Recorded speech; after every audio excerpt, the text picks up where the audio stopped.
Alright.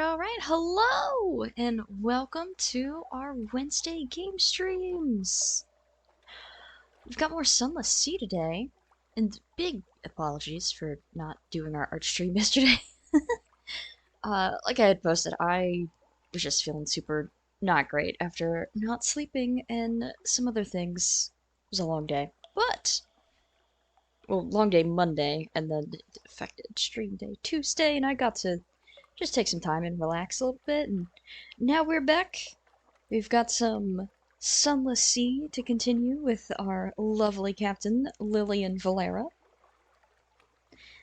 And I don't believe there's any housekeeping outside of the fact that we are 9 followers away from our egg boy here hatching and our stream overlay getting overhauled. Also, I kind of see what may have been confusing the one individual. So let me see, can I fix it a little bit? Mild? There we go. Just nudge it over ever so slightly. Alright, that should be good. We should be good to go. I guess I just gotta check one small minor thing, and then we get started on our lovely Sunless Sea. Alright, there we go. We should be good to go. Oh, don't yell at me about Discord overlay. Alright. Now we hit continue. Now, where we last left off, we were at this island of post people, and they had offered us the ability to work for them. And I said no, because it seemed really sus. What do we got going on in our hold here? Let us remember what we were doing. Okay, so we got food and supplies, easy peasy. We've got torpedo components, we got a sea story, we got a port report that we can turn in, we got another port report to turn in. Let's see, Memoirs Beginner's Luck, we found something valuable. Once per game, something pleasant will happen. And I think we got that already. These are for the colors, because we gotta collect the colors. We've got 2 secrets. We've got 265 fragments. That's our advice book. Our Invictus token. I think... Hang on, let me move this up just a little bit. Is a story? No. Journal. That's what we're looking for. So these are the things we've accomplished, which is we are a mariner.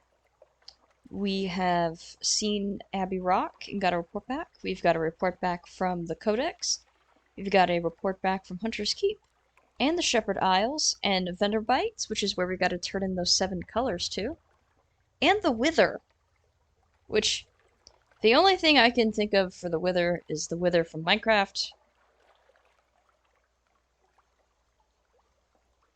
Oh yeah, we've picked up the Cloudy Airy Air, sorry, and we fixed a postman, so they're not a postman anymore.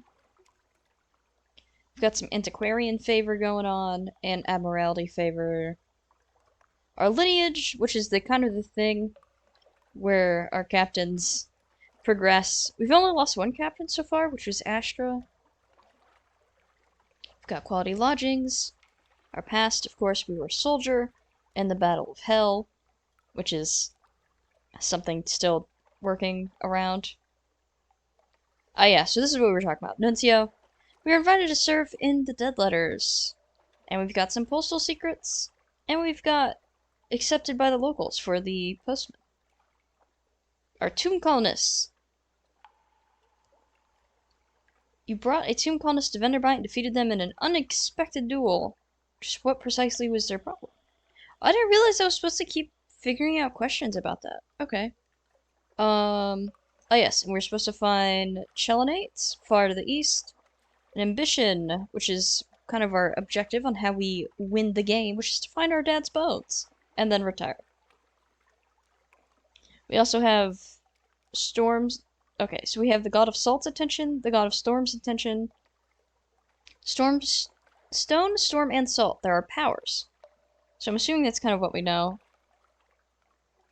Oh yeah, and then we gotta find King Eater's castle, far southeast. We've got hella east to go. Quest for passage. A souvenir from the Cladiri.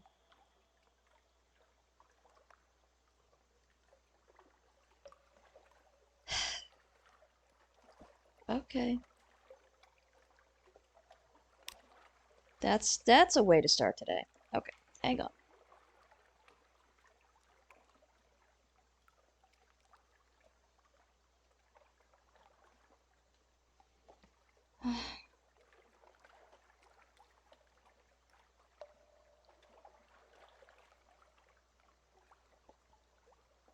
Look, man, if you're gonna be rude, don't come over here. Don't do rudeness, we do cozy gaming.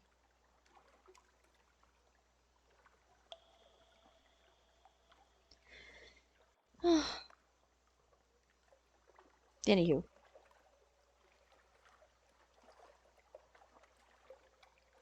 To move this up a little bit so we can read the bottom parts.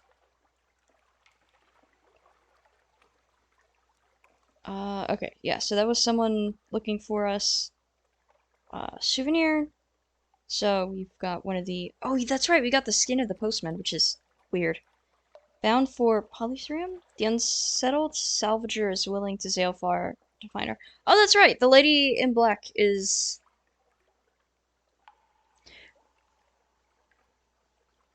I enjoy your overlay. Oh, thank you. Also, hi, welcome. Welcome to our silly little stream. How are you doing today?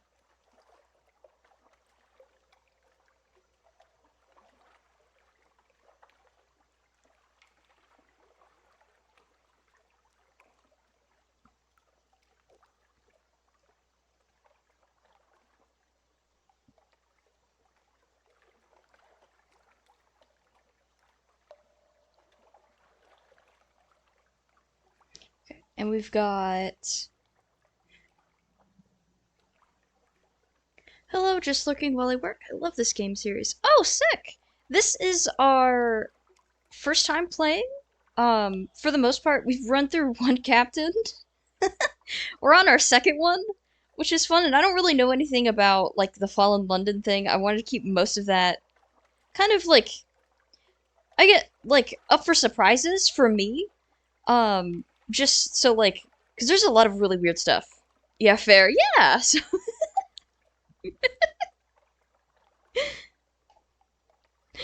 So we're just figuring things out as we go. Okay, our 49 terror. So let's see. Our hold. Also, I appreciate the lurking, and I hope your work is going well, whatever it might be. Journal office. Okay, so I know we were setting sail. Where did we need to go? Okay, so we're still heading super that way. So let us get launched. Turn our light off.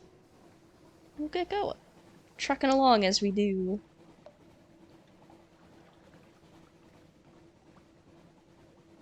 That's probably not something we want to go in.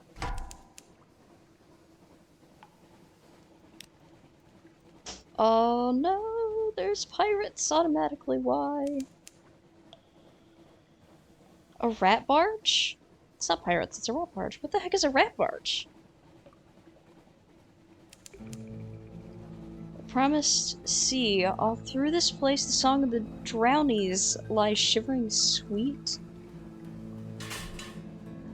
That's concerning. Shivering sweet along the wind. Okay, so our bat out. Let's see if they pick up anything. There are no islands. Oof. Belch of smoke goes up from the funnel. The water is sluggish. With hyphal threads, violet vegetable bulks break the surface. Ooh. Oh wait, there's something that way. What's that? Oh, and the lights.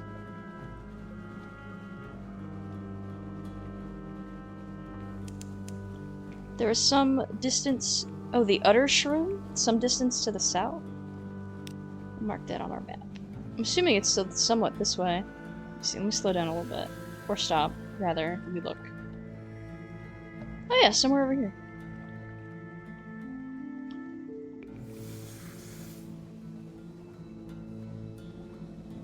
Let me slow down just slightly. Maybe throw our light on. It is a little dark.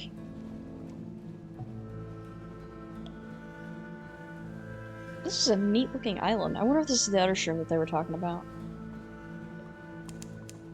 Glassy chop of water, the iron-clad feet.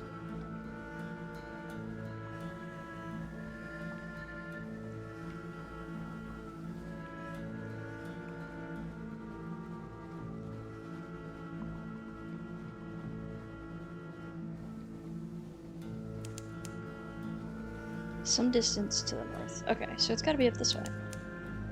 We fed our crew. We've got 15 left. Oh yeah, I see our dock. Alright, sick. Uppies we go. Can I dock on that? Isn't that a wall? Oh, no? Okay. Everything else has been a wall that I've tried to go under. The Utter Shroom, the queenly core of the spore-haunted sea. Yikes. Climb the fungal fiber ladders to its summit. Shaggy, suspicious villagers scratch a living here amidst endless clouds of spores and scurrying mobs, plant-animal hybrids. None of them ever leave. Monsters, one explains darkly. Z full of monsters. Oof. Let's see. Visit the village. Hospitable? Not exactly, but they usually don't chase you off with sticks. They usually let you sit beside their mildew-smelling fire. Okay, so that'll give us something awaits you. Trade honey. Honey, a shroomer explains. Everyone wants honey. Life of the other shroom is unvarying and occasionally deadly poisonous. The shroomers are desperate for the diversion that prisoners' honey can... But I had one and I sold it. Bro! Dang it. Gather intelligence. Encourage your Blummigan Gallivanter to explore. I'm gonna feel a kinship with the place. It's certainly very mushroomy. Huh, okay. So we'll do that. But we're gonna get our report first. Let's see. What happens here on top of a mushroom the size of Marlborough? A slow survey. The villagers live a shabby but sufficient life. The Utter Shroom provides. They are secretive, taciturn, incurious, ships rarely visit. Oof. Continue? So we're gonna have our Blummigan Gallivanter go explore. Unaccustomed to silence. Your ever-present Blummigan is, for once, nowhere to be seen. The engine room is quiet, your maps are exactly as you left them, not one is defaced, or crumpled into a ball. Finally, you spot the tip of a tendril poking out from under a pile of unwashed clothing. Your Blummigan indicates that under no circumstances whatsoever will it be emerging. What could be so bad about the Untershroom? Did the other mushrooms bully it? Aww! Oh, what did we... Our ferret's name is Fizzle. I don't know that we named our mushroom. Our poor boy got bullied. Oh. Dude. Aw. Okay, so we're gonna go visit the village, since we have no honey to trade. Okay. Let's see. A day of spores.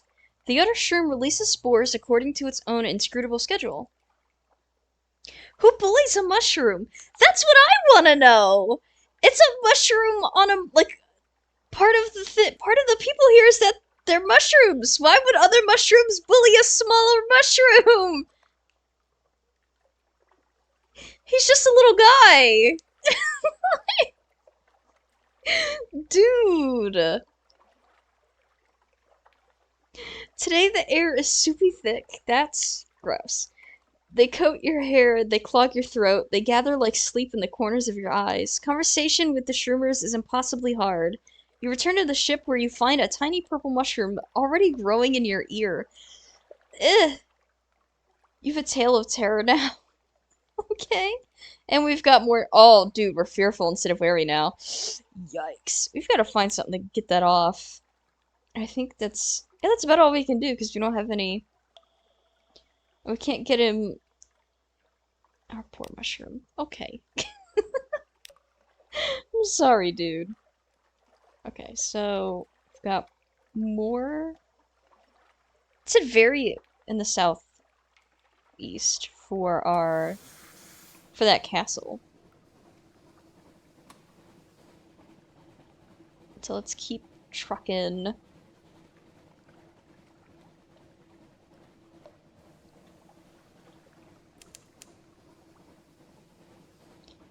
Oh, I mean, we know the other shroom is there, little bat.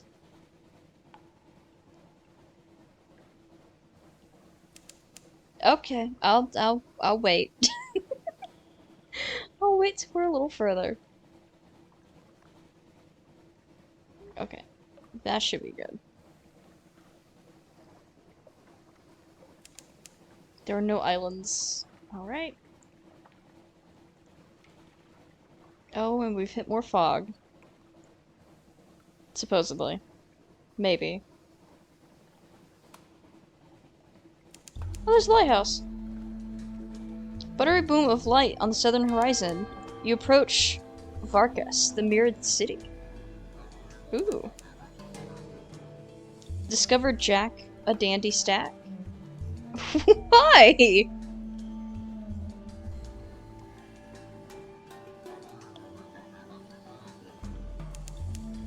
Far some distance to the south. Okay. Oh, there's light, so we can turn our light off for a moment, conserve some fuel.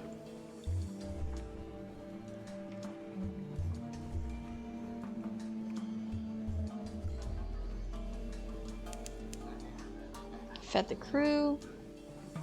Oh, is it right here? Sick. Let's go.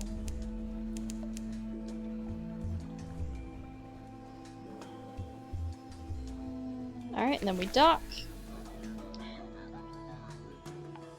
The mirrored city where light was always the law. Ooh. The burning white light of Varkas. Oh, this is long. Dude. The walled city of Varkas is a tangle of green vines and luminescent fungal flowers, slow blooming around moldering stone. A quincunx of carved step towers rise over the walls and pour burning white light into the bleak sky. A rough shadowed path leads from the docks to the mirrored gates of Varkas.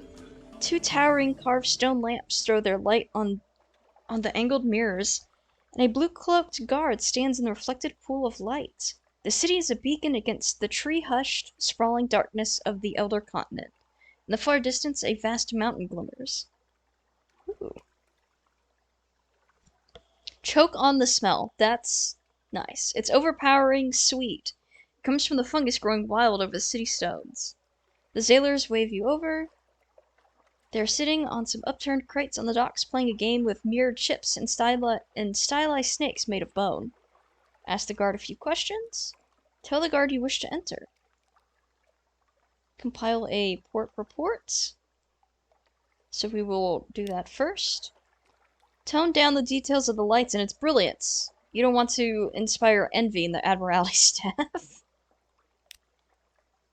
We don't want them knowing that this place looks better than their place. Got it.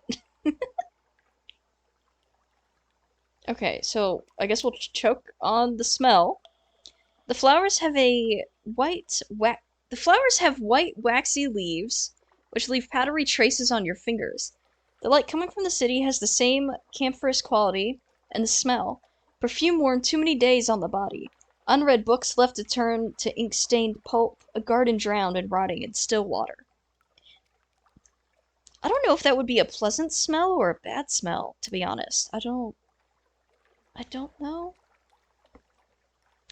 The sailors wave you older. They want me to gamble. I don't know if we are up for gambling at the moment, so we're gonna talk to the guard. Ask some questions.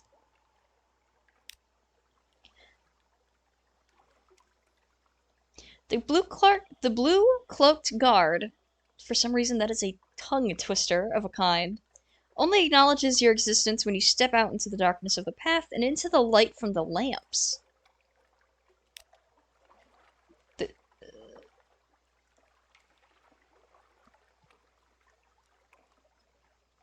After the shroom place mildew smell, I bet it's not the worst. You know what? That's a valid good point. So, okay, fair enough.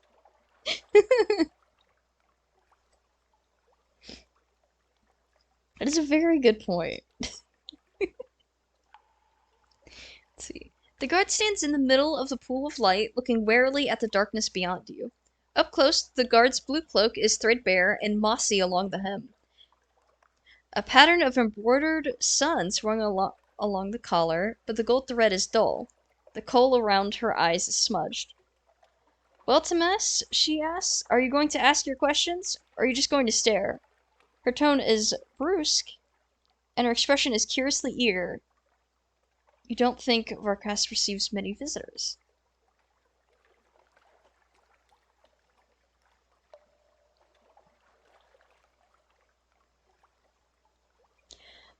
We're gonna let her assume our name is Thomas. We're gonna ask about the lights. It all seems a bit wasteful, possibly even ostentatious. We must always walk in Mir's light, so we burn our lamps night and day to banish darkness from the mirrored city, she tells you proudly. If you let darkness corrupt us, we would not be Varkasi any longer, but Tamas, like you.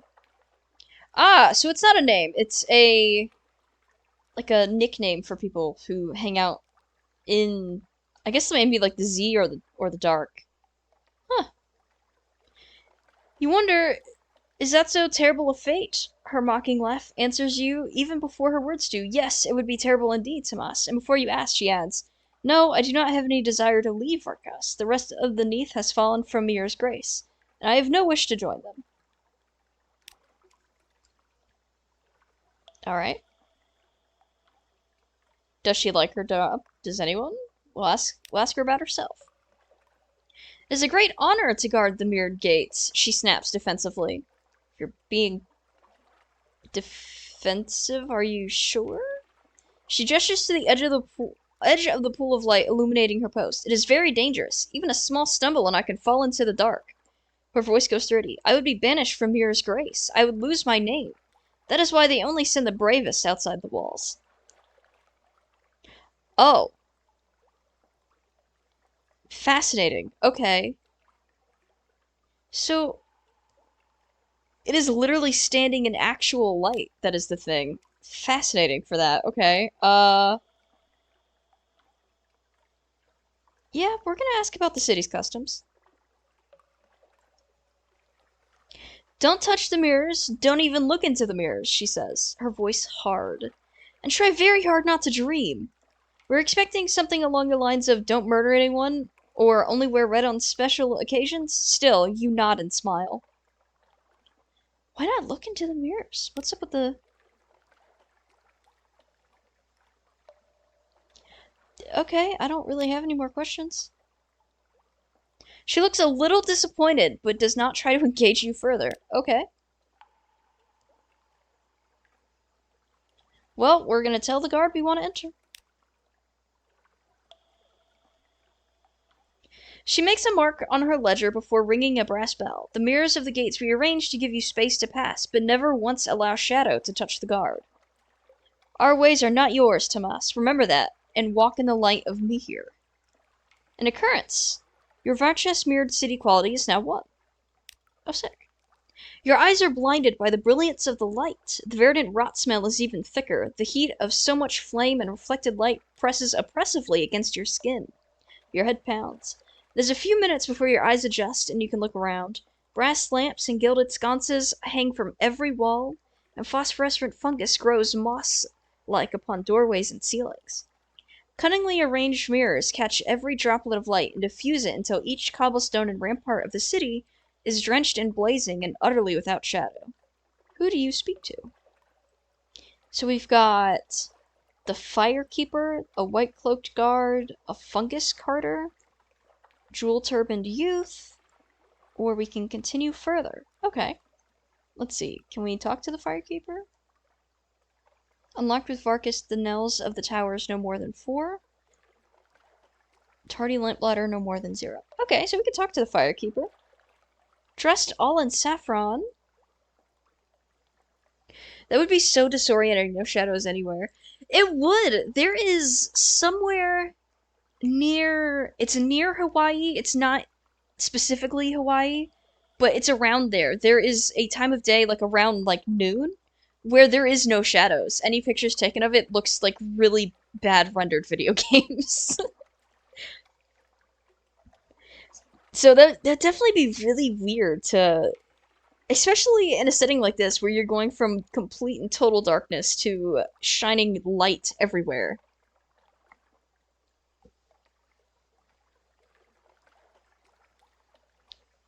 Okay, so we're gonna talk to Firekeeper. Dressed all in saffron, a pair of thick fireproof gloves dangle from a silver chain at her waist. I'm too important to play guide to you, Tomas. She tells you before you even open your mouth. I'm the keeper of the Western Principal Mirror. She points up an enormous, multi-faced mirror set atop each of the city's 5 towers. I'm only here because I'm looking for my idiot brother. He's probably busy pouring wine down some pretty dark-eyed boy's throat in a tavern. Is it a matter of great urgency, you wonder? He's late for his lamp checks in the Sacred District.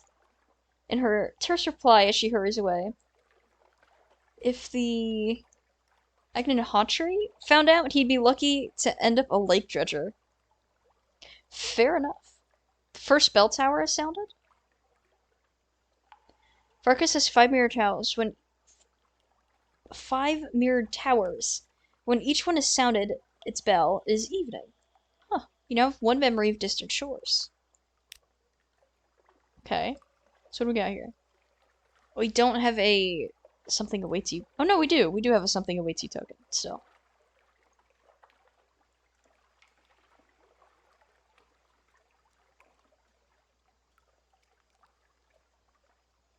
What is this? Unlocked with... Oh, no more than 0. He's winking at you. Is that a furtive wink or a flirtatious one? Only one. Okay, so we'll talk to the youth.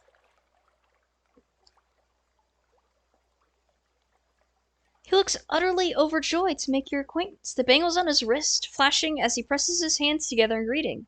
My friends and I would be honored if you would attend a small gathering with us, Tomas. We are so eager to hear about the world outside of Varkas city walls. It seems an innocuous enough invitation, but then why does his gaze dart around so anxiously as he tells you how to find his mansion in the Eastern District? The second tower bell is sounded. We got invited to a party! Sure, we'll go. Let's see, the mirrored city gleams invitingly. You'll get used to the smell in time. Will you? You walk gallery courtyards wreathed in vines and fungal blooms. Long straight roadways crisscross the length and breadth of Varkas, the stone worn by the wheels of carts and the tread of thousands of slippered feet. Lamplighters constantly check the fuel levels of the sconces and replace wicks. Firekeepers check the coiled spring mechanisms that control the angle of the mirrors. There is so much to explore. Where will you go next?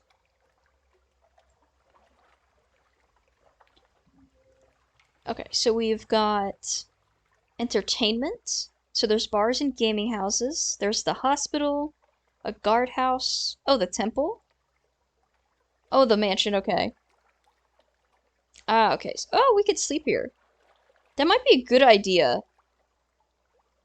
You can pilgrimage to the Amirati? What do you need for that?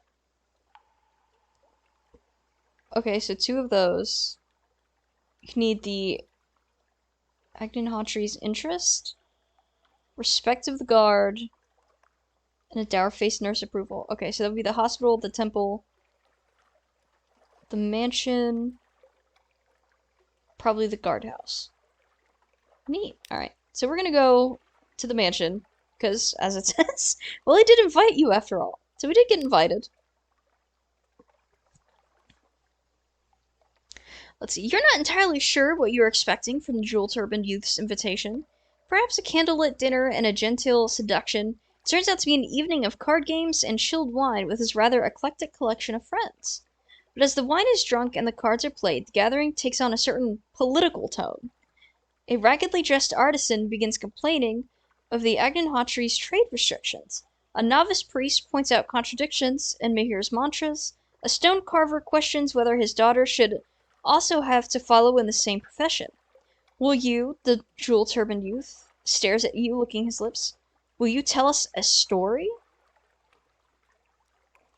Decline firmly. Would not be wise to become involved in politics, especially politics that are not your own. You will leave and not return. Tell them one of yourself. It might be nice to be honest, especially to a group of people you've never met, or you'll never have to meet again. So, or we could straight up lie with a fanciful tale or a wanderer's tale. But we're just gonna tell them about ourselves.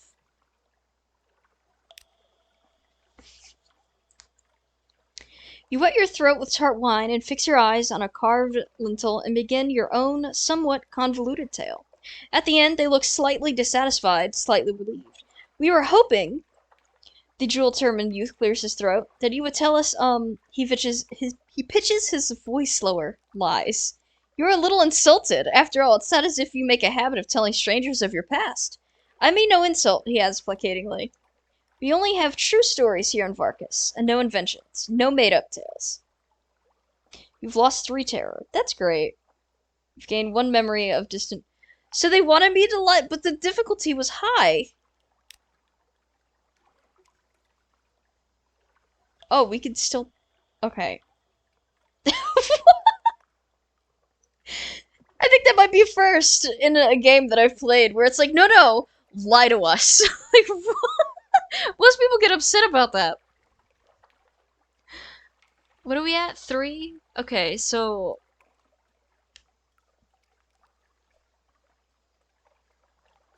Right, yeah! Return to the city center. You're finished here, but the invitation will remain open. So... 21 or 30. Okay, so we'll do fanciful since we have a slightly higher chance. It's not great, though.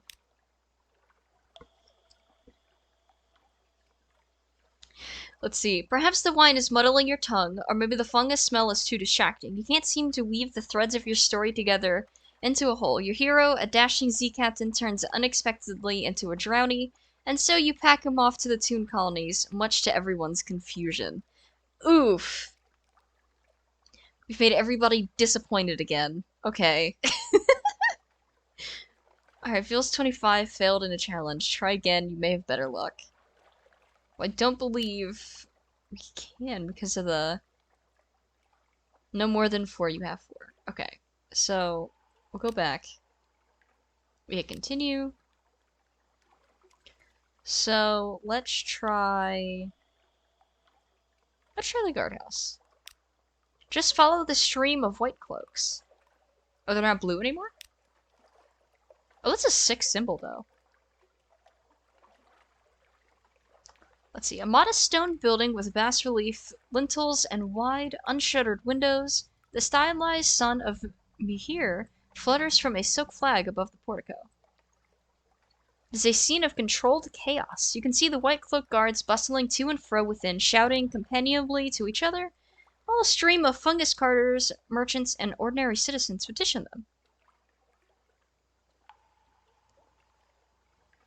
Menaces a dream of smoke? Huh. Hints at the... Oh.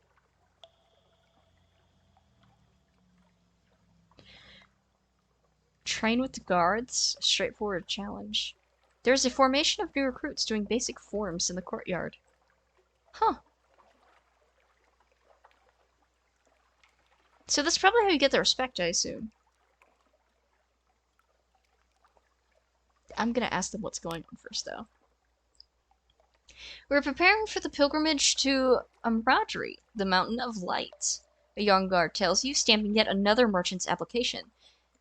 It always turns into a bit of a festival. Everyone wants permission to go, and so they come to Haranguas when the Sun Priest turned them away. Is it a religious pilgrimage? Well, a bit. She makes a face. Every merchant in the city suddenly becomes very devoted to Mahir when pilgrimage season comes anyway.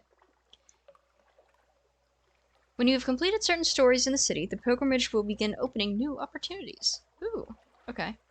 Oh, it's evening time. Ah, okay, so we've got to go put ourselves back at the inn. The light is endless and merciless. Will you sleep? Oh yeah, because they don't turn the lights off. Oh my god, that's probably really horrible to try and sleep in. All visitors to Varkas are given one night's accommodation in the city's only inn. It's a handsome stone mansion arranged around a pleasantly cool courtyard. No sleep masks allowed? That's a good question, actually. If they're so super, like, invested in having themselves bathed in light all the time, would a sleep... Aren't there... Wait, but there's shadows indoors. I don't know how it would be possible to not have indoor shadows. Oh my god, everything is so horrifyingly bright in that city. If even inside of the houses are... Yikes. Unless they just have tons of lamps and mirrors. That's true! And they make a point to describe out all of the mirrors. That's a lot of lamp fuel. What are they using as lamp fuel, is my question. Are they just using the plants? Is that why it smells as mildewy as it does? Beyond just, like, having this garden in the middle of the ocean? Good question, yeah.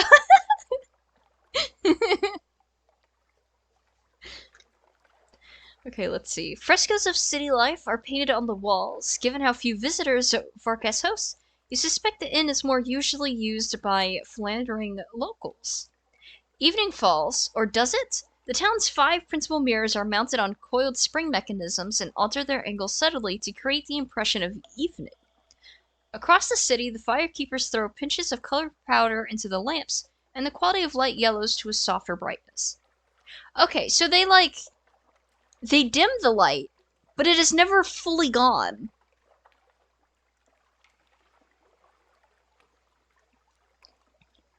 The wine-mazed lamplighter? He's dressed in saffron robes and is indeed pouring wine down the throat of a very attractive, dark-eyed boy. You can tell him his sister is looking for him. Yeah, we're gonna do that. Oh wait, unlocked with Varkas Danelles of the Tower 5 and Varkas Danelles... No, more than 5. Oh, okay. Chansey challenge? You could sleep. Okay, so we're gonna tell this dude that his sister is looking for him. He starts up in horror, spilling burgundy red wine everywhere. His young companion looks irritated. I'm late, he shouts. Mahir, forgive me. The Anostri is going to skin me alive. He pumps your hand in gratitude. Thank you, Tomas. I won't forget this. Here, take my arc jewels. Oh. An occurrence. Your Varkas, the tardy lamplighter quality, is now 2. You have 3 outlandish artifacts. Fascinating. Okay.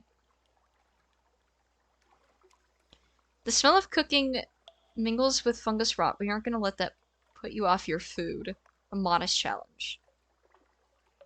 So, I'm assuming the possibility here is that we could get, like, food poisoning. We're gonna give it a go. The inn's cooks make thick spiced stews of fungus flowers and lotus root, eaten with chunks of boiled cassava and rice imported from inland. But it is the light-hungry fruit grown in the city which makes your mouth water.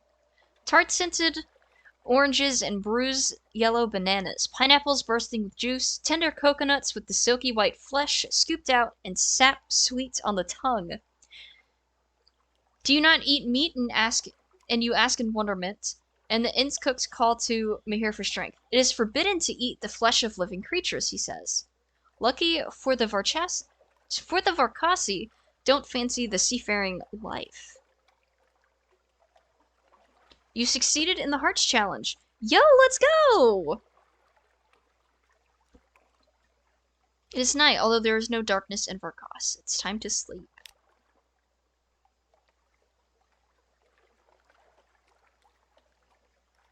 Alright, so we will sleep. The bed is low and wide, draped with cotton sheets stamped with vegetable dye patterns in muted greens and blues. You know, for as weird and as... No, yeah, just for as weird as the city is, they seem to be doing much better than a lot of other people in this area.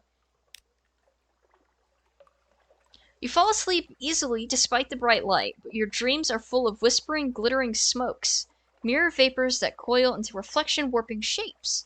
You see your limbs bend, your skin slow, your eyes twist. You wake with your heart pounding. Your nostrils are full of the fungal rot smell of Arcus. Your body is as it always was, but somehow that is not as comforting as it should be. If one menaces a dream of smoke, your permitted time in Varkas is over. Time to go until next time. That's true. I guess that's why they believe so much in their ways. No shadows. That's... yeah? You gain 10... Dang it.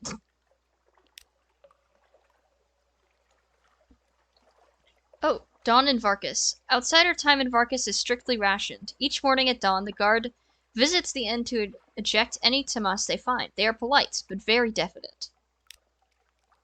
Into the dark. Return, the guard tells you, but not yet. With that, they usher you into the darkness beyond the walls. You blink. Mirror dazzles from your eyes. It's cold out here. I've got another terror for that. Oh, the bots. I see. They're just gonna keep on keeping on today. They're much more persistent.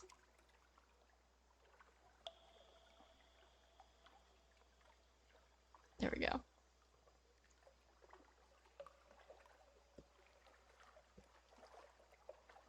I've got a... There we go. I get this off.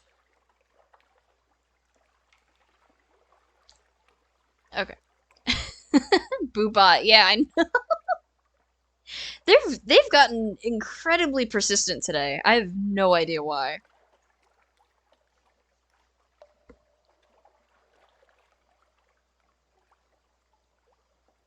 Okay, so my Nelda Towers is gone. We've got one more tower. I don't think we can...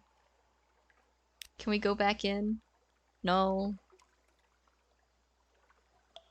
Ah, okay. So we have to have another something awaits you to be able to return. Okay, so if we look at our shop... Oh. Got it. Nobody's selling anything to the people outside.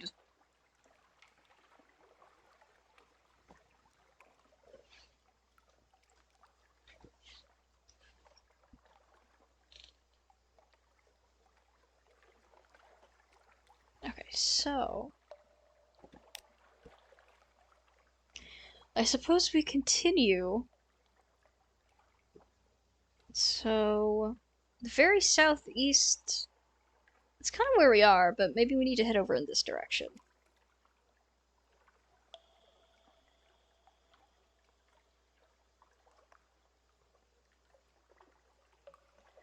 There's a way to add block terms on your mod settings page, but it's exact words only, which is why they use those weird letters now to circumvent that. Ah, that's fair. I'm gonna have to... I don't know that I've added any in. I definitely should do that, though. So thank you for the offer / reminder about it. Okay, so I'm gonna keep looking for this castle. We'll turn our light off though. And then we're going full speed. So I think we're gonna travel along this edge here. Gonna see how it goes.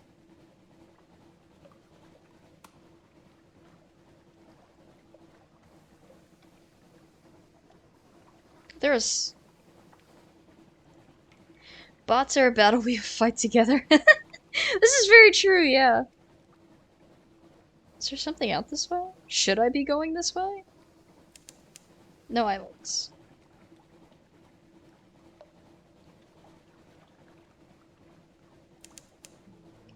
We've entered the sea of statues. Giants gape at us. King Eater's castle rises ahead, or fools give up their future. That is a ghost ship. I'm gonna leave that alone. No, no, no, no. The killing waxwing fed our crew. Oh no.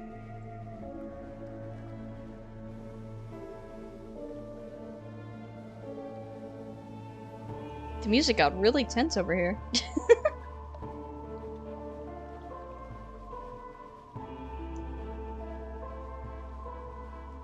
Where's our King Eater's castle at?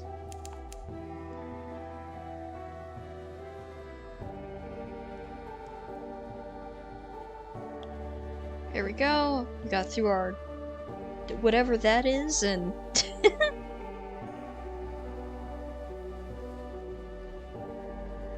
that's a vortex. Far off, very far off, someone screams. Oh, that's delightful.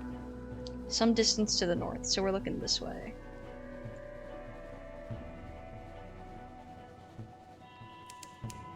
Still some distance to the north. Oh, I see. Okay. It's close by. We have made it to King Eater's castle. Discovered Pennington? Oh, the harbor. Okay.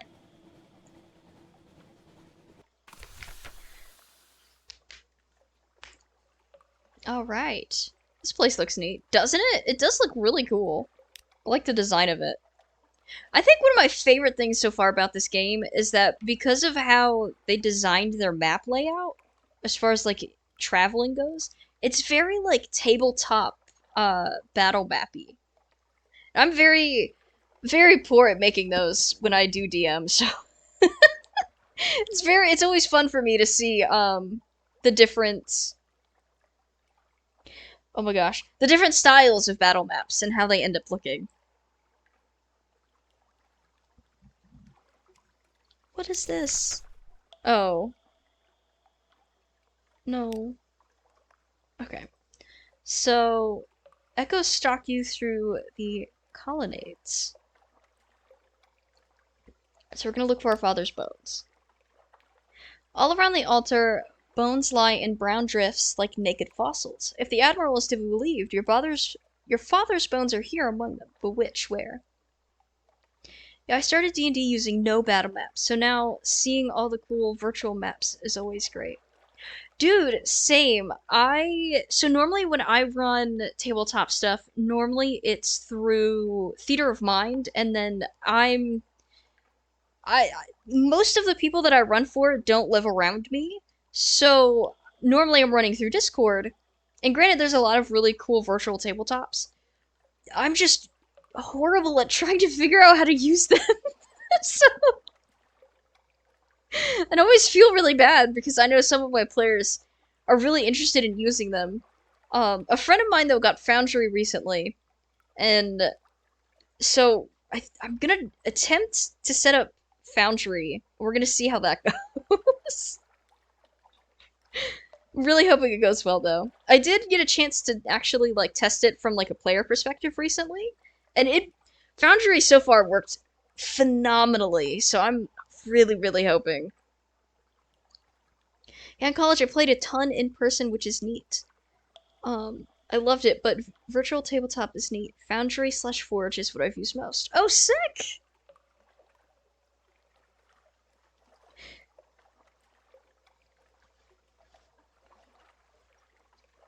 At the moment, what I run is, I run 2 5e campaigns for D&D. And those are for work. And then I run a Vampire the Masquerade game for some friends, And then I've got another work campaign that I've got to plan out because that opens up in May, I believe. Yes, the May.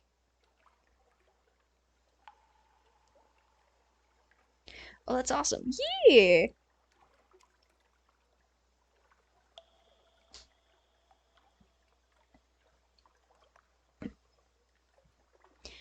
Okay, what are we looking for our bones here? The castle is almost silent. Only far off waves and the bamboo click of bone. That's a horrible sound. I know it. I've heard bamboo clicking together before. So to compare that to the bones, that's ooh. They're light in your hands, a little greasy to the top. Ew. That's gross.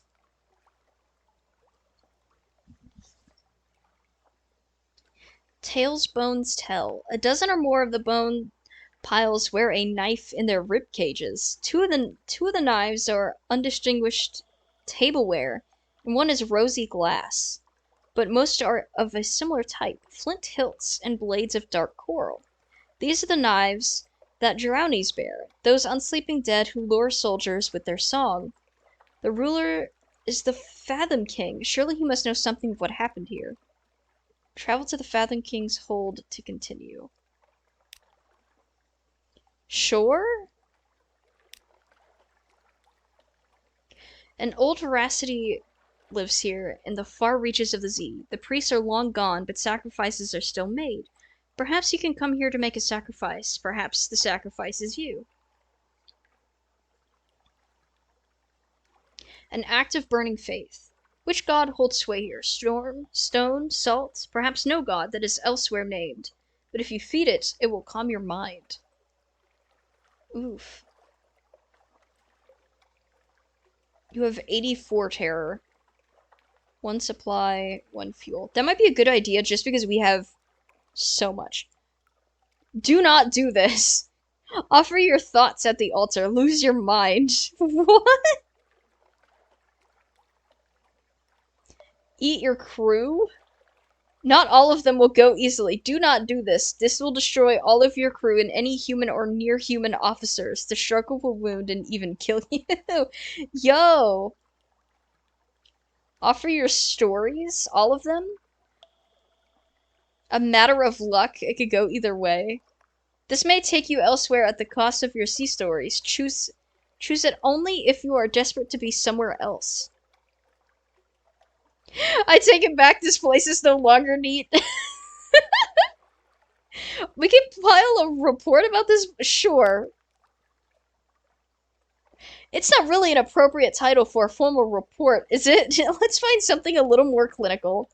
Oh, because we called it Everything is Horrible.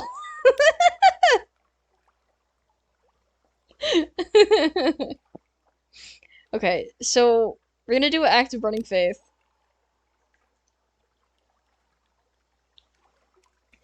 At King Eater's castle, one finds unexpected words rising easily to the lips. You speak them, and so do your sailors, as they build the offering pyre. The heart is destiny's engine, the boatswain mumbles. He looks embarrassed. We shall all return. You find yourself reply. You light the pyre and stand back. The flames warm you, warm your crew. The light plays on your faces in your outstretched hands. The darkness shrinks back. In the crackling of the flames is the sound of home. That's alarming. We've lost 25 terror. Good. Glad we're at 59, not near 100. We could do more, too. I don't want to do more. That was kind of close.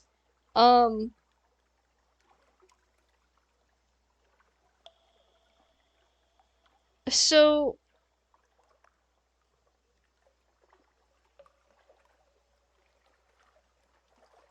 I'm assuming if you feed it a sea story, it's gonna teleport you somewhere, which is also kind of horrifying. And then you could either lose your mind or eat your crew. We're gonna say no.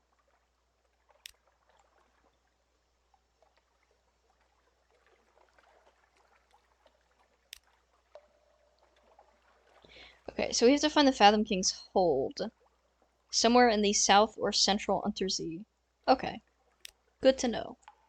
I'm assuming there's no shops. No. Okay. So, we could technically head back to Varkas, and then head back to London all the way that way, and hope we make it.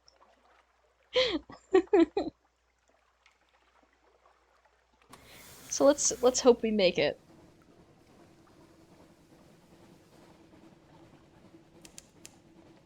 Okay, so we fed our crew.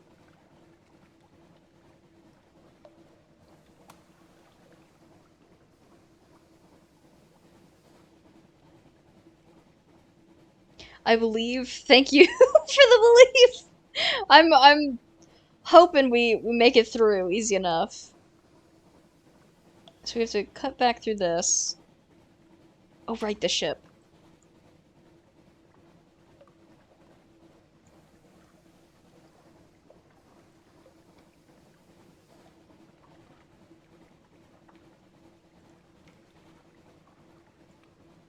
I've been doing my best to avoid combat in this game. No, no, no, no. Leave me alone. I don't exist here. You might not even exist there. But I don't want to find out. No, don't keep coming over here. Are they trying to block off my exit? Oh my god. Go, little ship, go! Oh my god, dude. It won't let you hit them. That's even worse.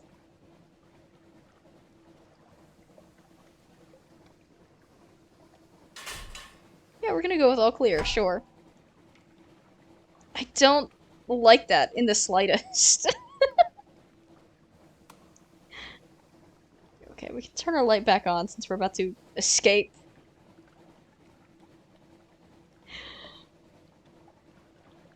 I can't all clear that, and that's alarming. Yeah, scary.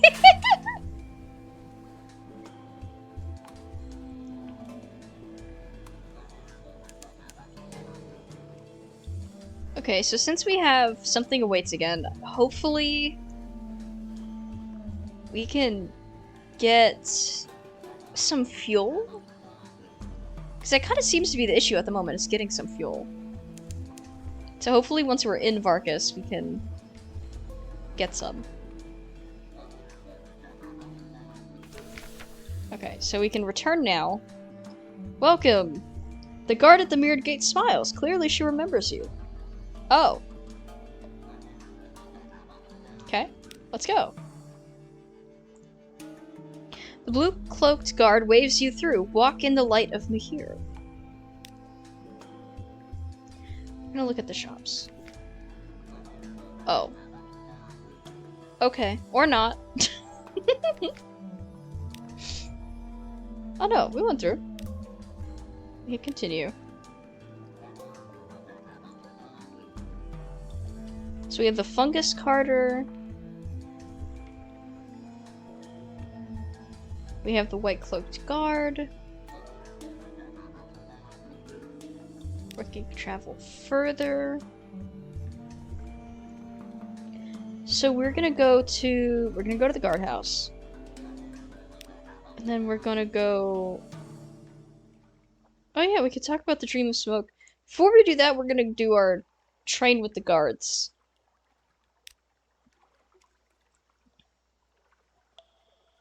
Let's see, the sergeant does not object when you slip into line, but he doesn't treat you with any particular gentleness either. You practice hand-to-hand combat for a few hours, and end up on your back more often than not. They fight in an unfamiliar, light-footed style. A few of the more advanced recruits duel with curving, twin-bladed scimitars. Interesting, the sergeant grunts at the end of your session. You are bruised and possibly concussed, but quite satisfied with your morning, and you think they may have learnt something in turn. Hey, we've got respect from the guard! Gained more iron. Succeeded in an iron challenge. Let's go. Okay, so now we asked them about our creepy dream. The young guard gives you a look of utter bafflement. Dreams? Mirrors? She raises her eyebrows exaggeratedly. One of her companions, clearly a wit, adds, "Guards don't dream in Varkas. The Master-at-Arms confiscates all your sleeping hours when you sign—" Huh?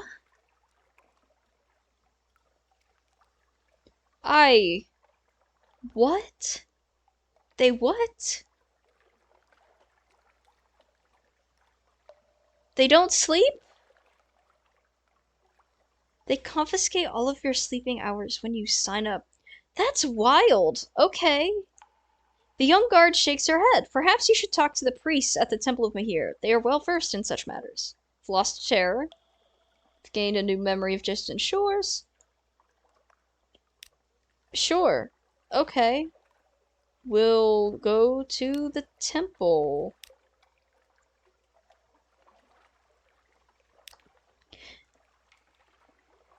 Let's see. It lies in the sacred district at the center of Varkas.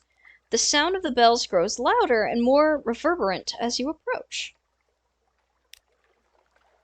The temple tower pierces through the city's heart, taller than the other 4 towers which stand at each of the cardinal points. Around the temple sprawls the sacred district, vine-covered stone shrines, still ponds glowing with algae, and flash-finned carp. Priests in white, their wrists heavy with metal chain. Why are the priests chained up? There are no mirrors in the Temple of Mahir. The rest of the city has to make do with the mirrored light and reflection, but Mahir's most sacred space is filled with hundreds of lamps and lit candles of hard-packed phosphorescent fungus. Okay, so their fuel is the mushrooms. Also, that's kind of wild that they live specifically in the lamplight, quite literally, as opposed to everybody else, which lives in mirror light. Listen to the mantras, the bas-relief, tough challenge.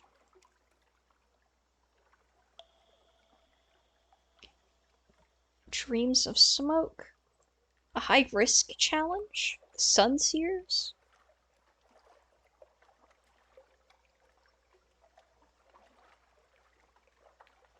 Oof, alright, there's a lot. Alright, so we're gonna listen to our mantras.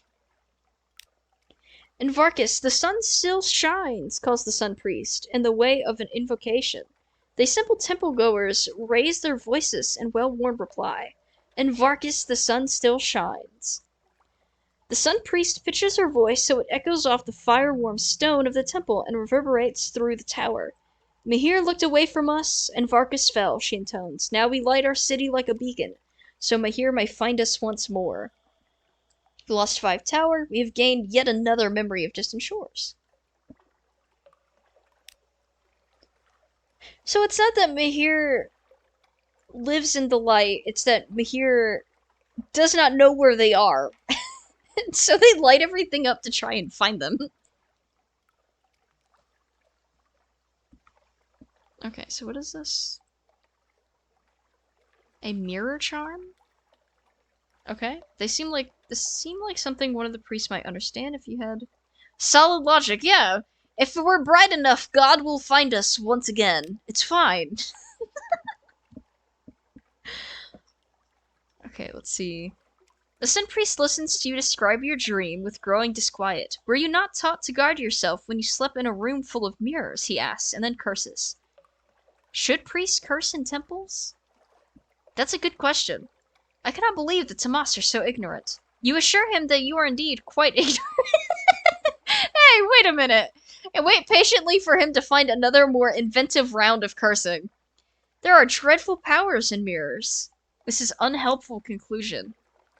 He gives you a charm of bloodied snakeskin and scraps of paper written in angular, unfamiliar script and tells you to hang it upon the nearest mirror before you sleep. Oh, okay, wait, but... Okay, so...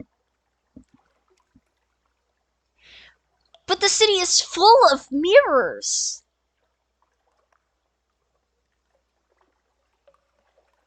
What is the logic? What? So does everybody have a mirror charm? Granted, the guards apparently just don't sleep.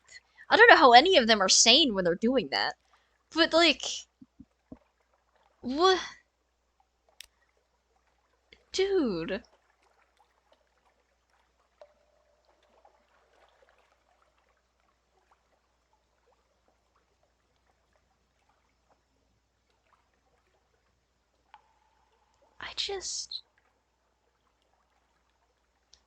The Varkasi equivalent of a king or governor. He is overseeing the rituals and gives you a slanted... Oh, the Agniarhatri.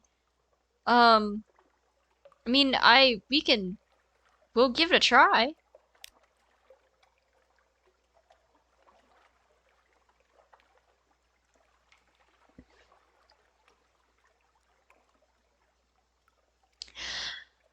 Okay.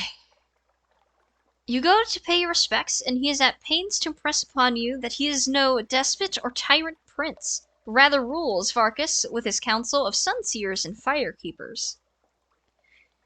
What do you think of Varkas so far, Tomas? He asks. And you know better than to mutter anything but meaningless platitudes in response. He nods, as though satisfied, but you catch him giving you a sharp, speculative look as you wander the temple. It seems you have aroused his interest. You succeeded in a Veils challenge. The higher the quality, the higher the challenge. We did not have very good Veils for that, so I'm super glad we won a challenge like that. We've also got the Gnoctri's interest. Everything's locked. Oh, because of the inn. Oh, we're gonna get kicked out again. Oh, dang it. Okay, so we go to the inn.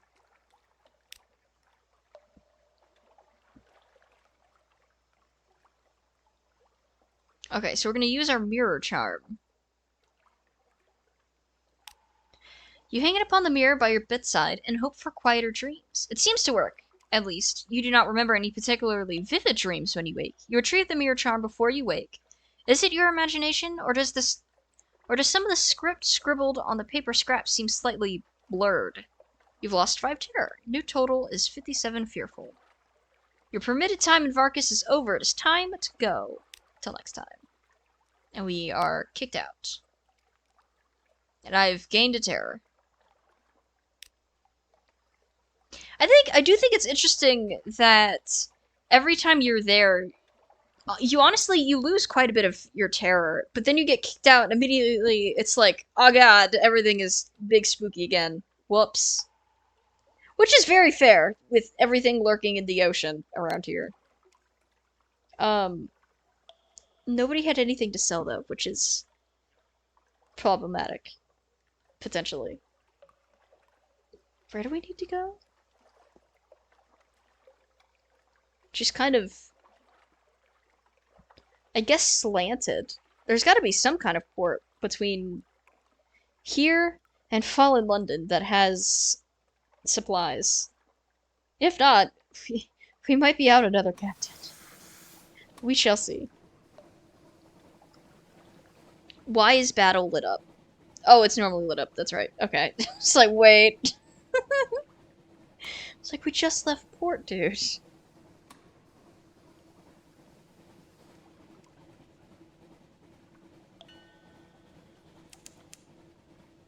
Okay, so we'll throw our bat out. There are no islands. We're gonna throw it out again.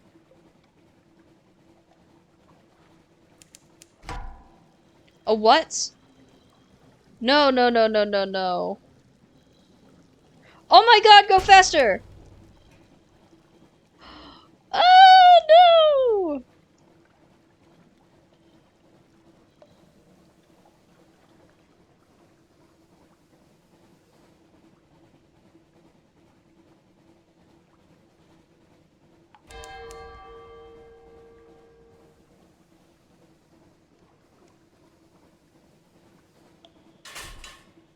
Sobs. I can't with the fish. I thought that was an island. I thought it was fine.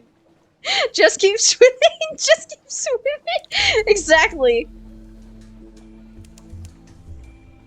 Port Livingston. Adams Way. Okay. So... what's over there, though?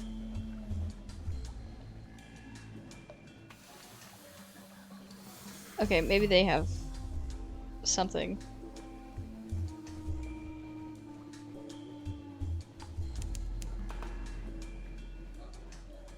Keep on heading west.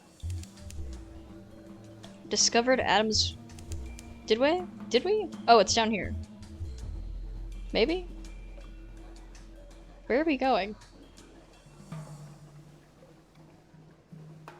Mr. Bat, tell me where the port is. Distance to the north. No, that's the Isle of Cats. Do we want to go? Okay. But okay, it's fine. Need to go up more anyway. There are no... What? That is a moving light. That's an island. Oh, the Isle of Cats. Okay. Is there a port on this side, or is it more...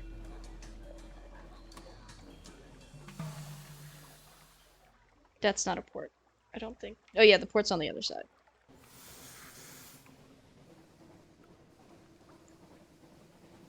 Port Cavendish.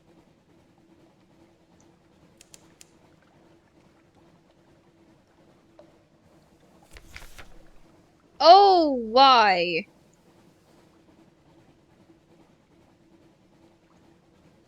Horrors below. Sailors at the rail cross softly. Something swims beneath the ship. I saw it looking up at us, one says, his voice a tremble. Bring out... No, we're not gonna catch it. A shudder in the hall. Whatever's down there, it's better not to know. They'll forget soon enough. Yeah, why would you want to go entertain Cthulhu like that? No, that...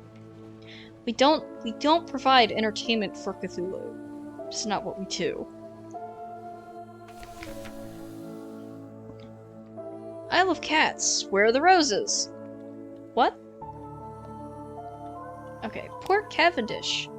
A scatter of yellow-lit honey dens and brightly painted alehouses. To the southeast rises the stone tower of Cavendish Abbey. Its ramparts hung with crimson and gold banners. There are sailors from all across the Neath hauling cargo, dicing and brawling good-naturedly on the docks. The air carries the sound of sea shanties sung with more enthusiasm than skill, and the smell of roses edged with brimstone. A piratical welcome? Welcome to the Isle of Cats, the wide-eyed dockmaster says brightly. Would you like to bribe me to not write down your details in this nice official ledger? You can write down the thing just fine.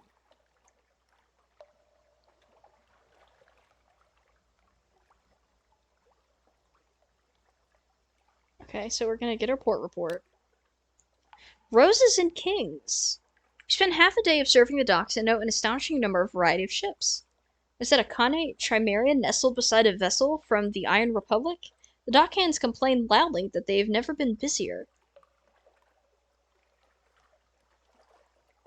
It's always La Cthulhu. I never hey Cthulhu, are you bored? How are you doing today? Listen, okay, but like if you're gonna play jester for Cthulhu, why run that risk? What if Cthulhu doesn't like your performance? What if Cthulhu is not amused by how you try to fix the border? Right, okay. That's asking for like a whole new level or flavor of Eldritch madness. Cthulhu's mad at you. Get spited on, I guess. Like I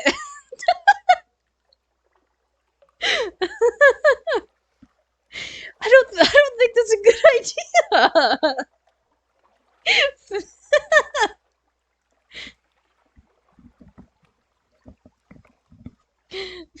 Fair. Yeah, man, I don't.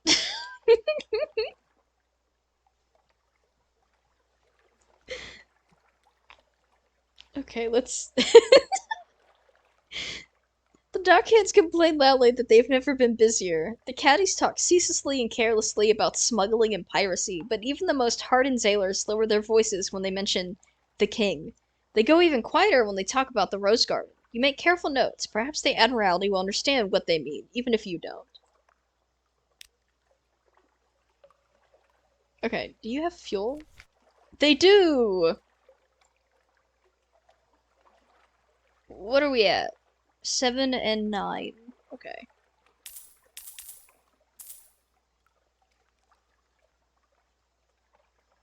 So,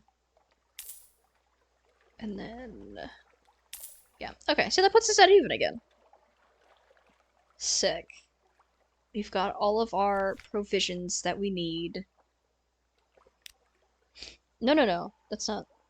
I don't want to close it all the way. I want to see if there's other stuff.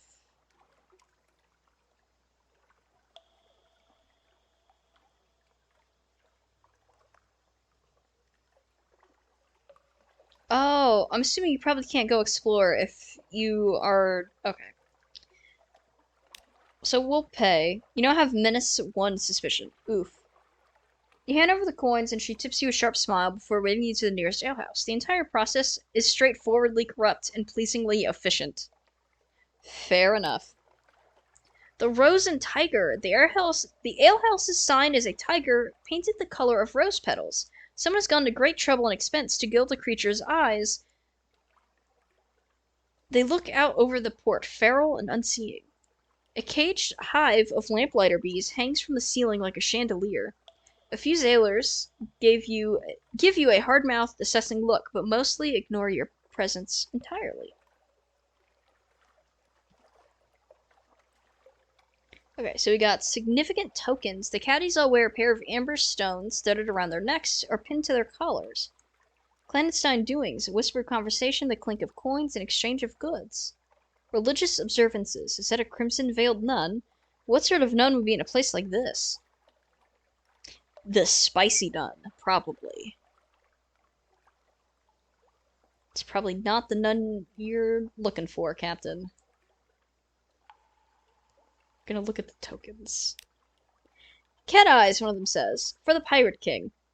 As far as you can gather, the Pirate King's name is Leopold, and he controls all the trade on the island. Half the caddies believe that he can take the form of a crimson tiger and creep into their dreams. The other half suspect more prosaically that he simply eats those who displease him. Like, probably Cthulhu. However, that's very, like, Dream Tiger-esque, and I'm curious if that's where that came from. Like, if Dream Tiger came from Fallen London, or if Dream Tiger was just a thing. Okay. Well, I guess we're gonna talk to the nun. Maleferous sister, of course, she responds, performing a complicated negotiation between the veil. Thick glove and glass of mushroom wine. You ask what one of those is, and she snorts. I'm glaring at you underneath this bloomin' veil. You act appropriately cowed, and the Maleferous sister thaws a little. We are beekeepers and honey harvesters. The caddies owe their property to us, and the Pirate King too. She slurps the last of the mushroom wine behind her veil. The barkeep glides over to refill her glass, eyes respectfully downcast. Oh. Fair enough. Okay. So not a nun, but just... Yep. Whispered conversation, the clink of coins, and exchange of goods. What are we looking at? The merest taste. You turn your head as though you are admiring one of the moldering draperies hung from the wall. A vial flashes in the buyer's trembling hands. He uncorks it, pours a few drops of thick red liquid down his throat. The vial drops to the floor. When you look back up, he's gone. You blink and look around. Nobody else seems in the least perturbed that a man disappeared from their midst. You pick up the fallen vial and examine the traces left inside. Sticky honey gleaming with redness, entirely unlike blood. Oof. Okay. Make sure you have learned all you wish before you leave this place. Well, I've done everything. Okay. Off we go. Screaming, oh no. The barkeep stops you before you reach the door and hands you a brooch set with 2 amber stones. He waits impassively until you pin it to your clothes. Everybody wears the cat's eyes here, he tells you, moving aside to let you pass. Just a friendly reminder that the Pirate King is watching. It seems that no place, then, is truly lawless. An occurrence. Your Isle of the Cats, the Pirate King's notice quality is now 1. You are almost entirely beneath his notice. Almost, but not quite.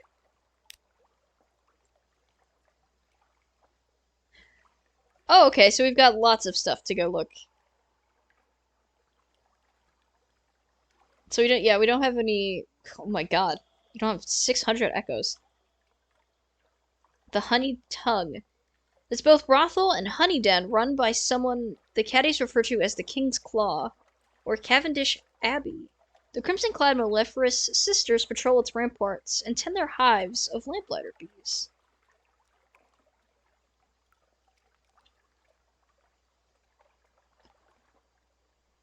We will go... I'm a little more curious about the nun, not nun. Let's see. That is a painting of a door. Although this texture on this glass looks incredible. They did a really good job with that. So the Maleferous sisters make their home in the richly appointed stone tower of Cavendish Abbey. Their thick gloves and crimson mesh helmets are worn less for modesty and more for practicality. They tend the hives of the lamplighter bees all across the isle, and make a religious observance of harvesting red honey for the Pirate King. Your actions will attract the Pirate King's notice. You need 5 Pirate King's notice to gain an offer from a patron.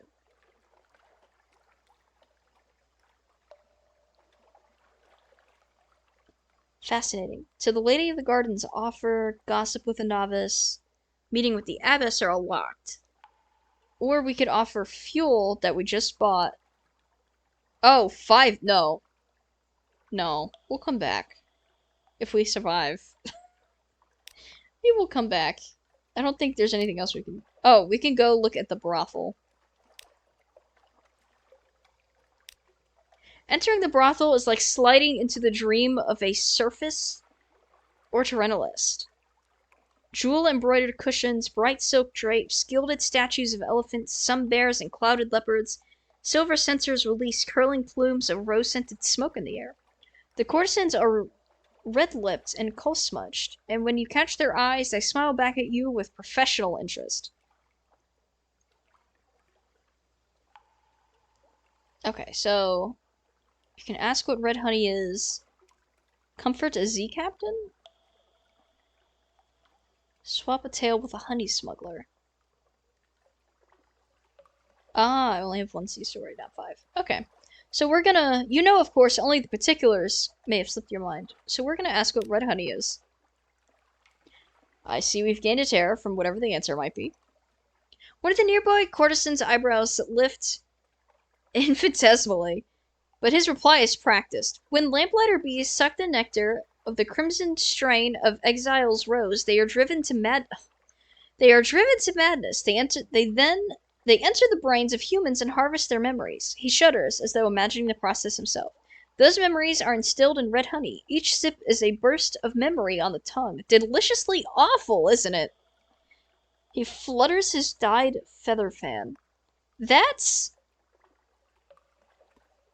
What the heck, dude? Why? You're drinking people's memories!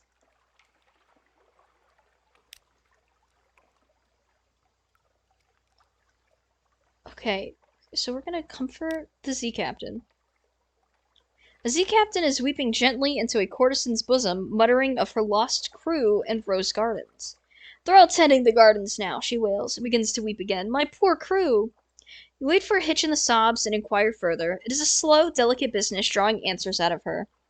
But you are nothing if not perseverant. It seems her crew was conscripted by the Lady of the Gardens, and that their duties are something far worse than horticulture. You leave her reciting the names of her lost sailors and commending them to the salt's mercy. I hope they were good memories. I bet bad ones are really bitter. Yeah, probably. Oh, this lady, her crew is probably being tended. They're the roses. Oh my god. This lady's crew got turned into juice.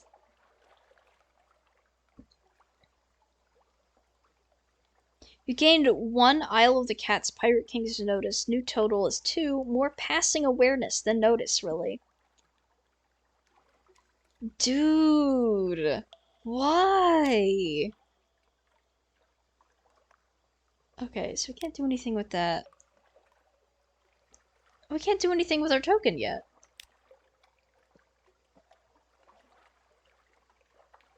Cause yeah, we can't buy a shipment of red honey because it's 600 coins.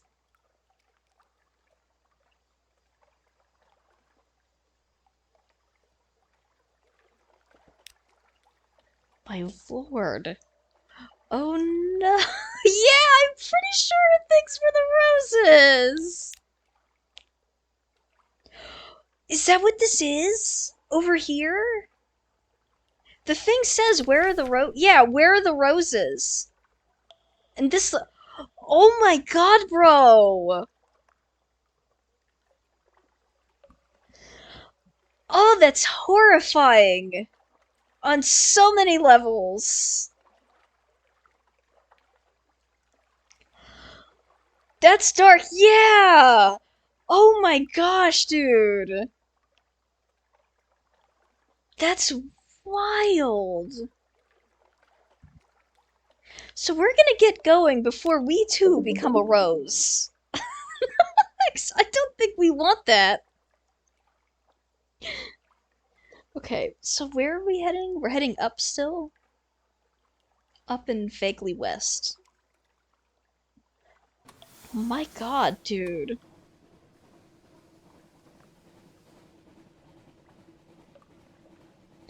What a terrifying place to be. Oh, there's a light. Visage is some distance to the north.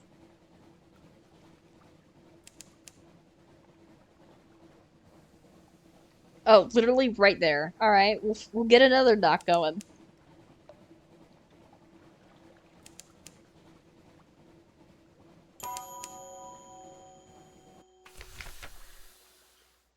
Oh, what? Why did a tutorial pop up? You can spend secrets to improve your abilities. To do so, right-click an officer to start a conversation. Ah, I gotcha. Okay. It might be a good idea to lift some... So we're gonna speak to our surgeon.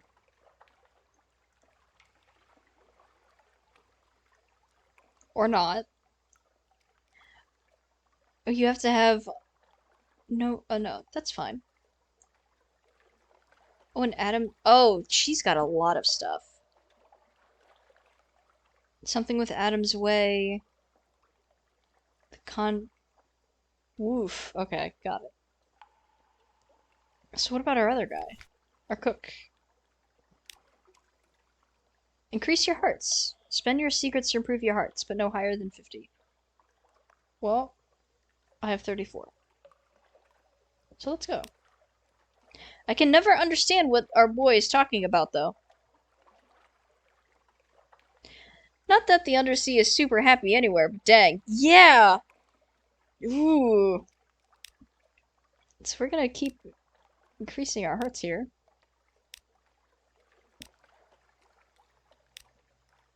That feels like a good idea. Okay, so we've got 38 hearts now. And still one secret left. Now I guess we investigate Visage. Hide your face. Hide all your face. Who's got multiple faces, guys? What are we doing? Why? Why?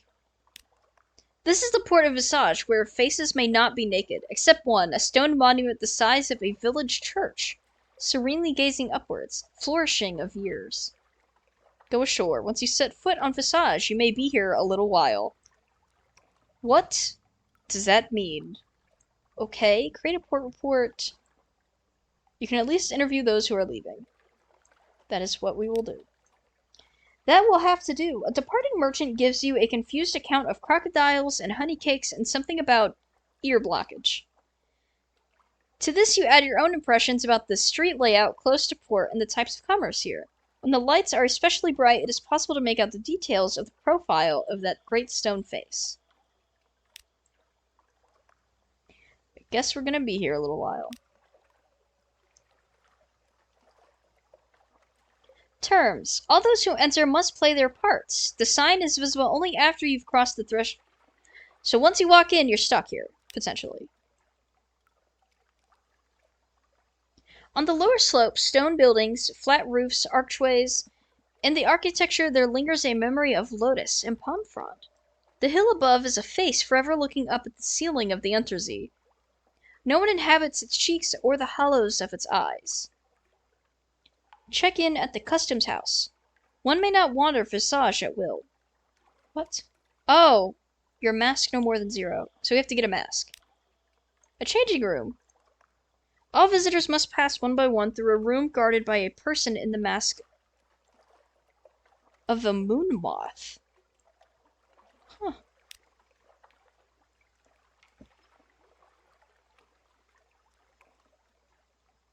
I can choose masks?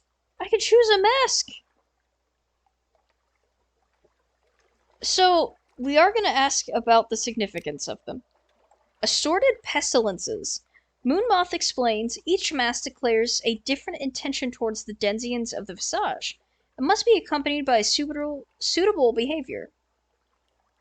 The frog is for visitors who, though perhaps clumsy and unfamiliar with local etiquette, have come in order to observe the local ways and make uncouth comments about them. Oh, the locust is for those who seek profit in the visage and would carry away as many goods as possible.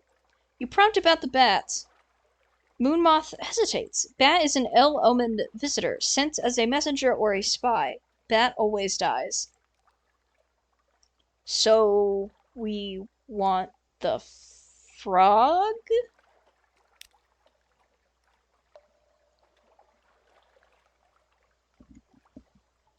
We'll go with the frog.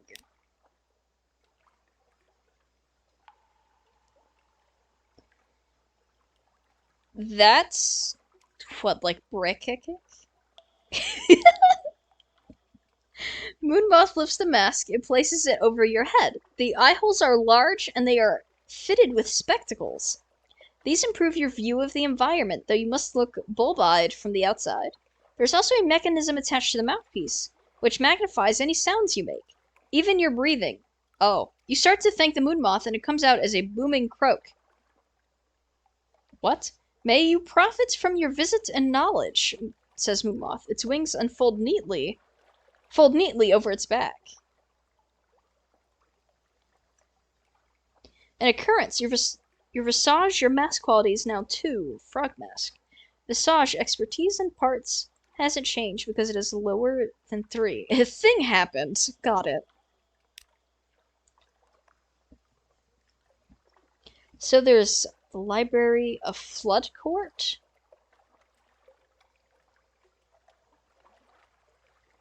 Oh, I can't leave?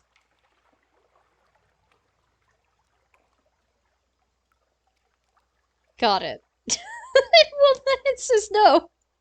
So I can visit the library or the flood courts.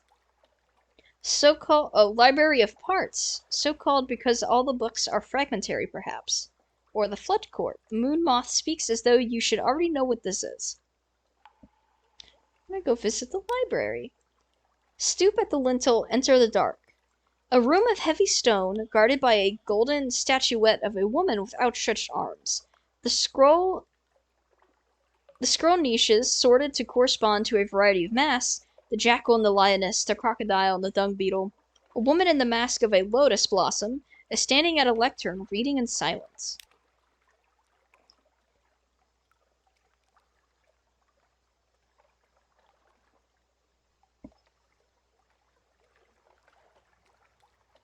Ask about the purpose of this room. Filed under M for mast. Moonmoth explains.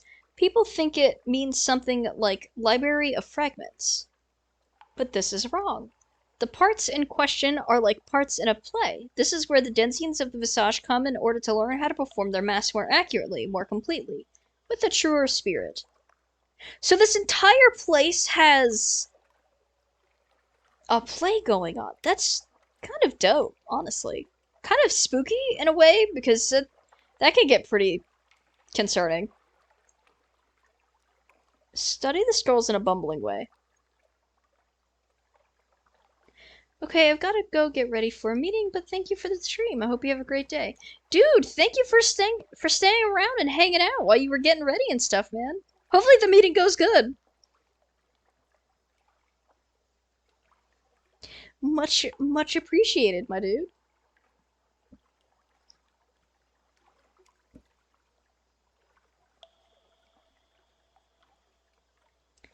Okay, so we're gonna study these scrolls in a bumbling way.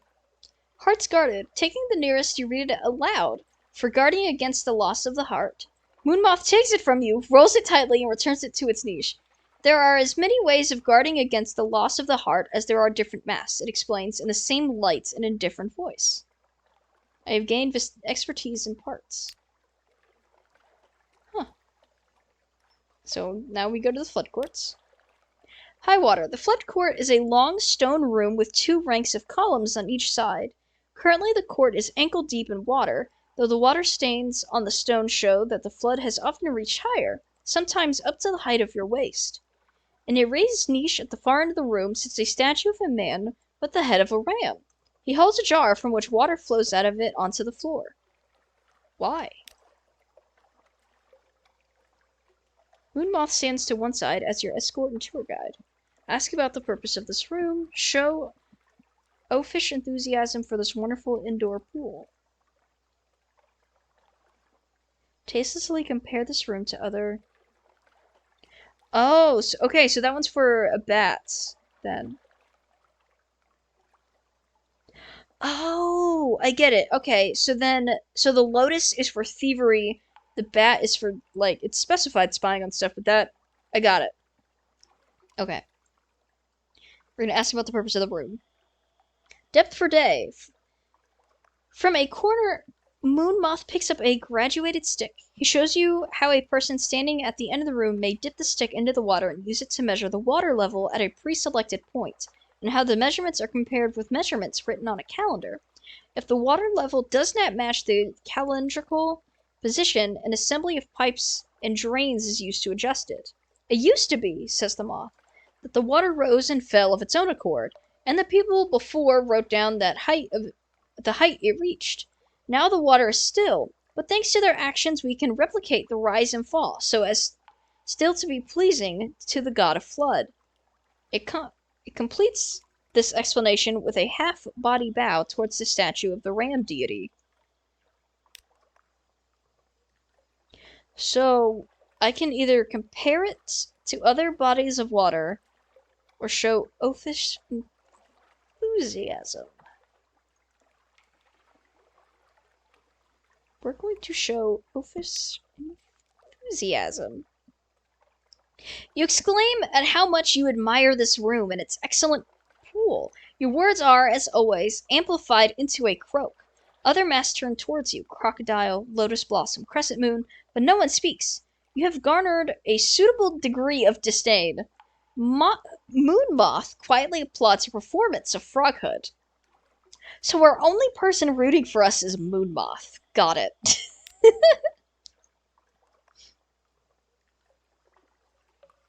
Oh, okay. So now I can leave.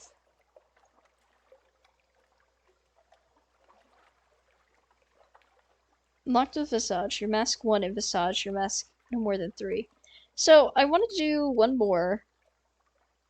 I want to kind of go back to the library.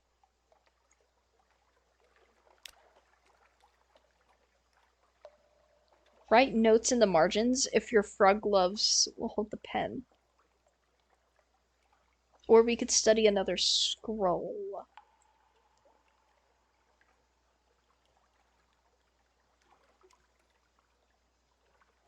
I'm gonna try and write a note in the margin.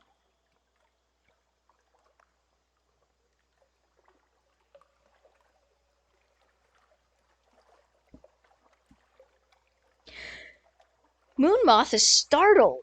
Apparently no other frog has gone so far as to attempt to deface the library's holdings. It gets the pen away from you, expostulating. Later you find it writing down a record of what you just did, to be added to the library of parts, a recollection of what can be expected from frogs.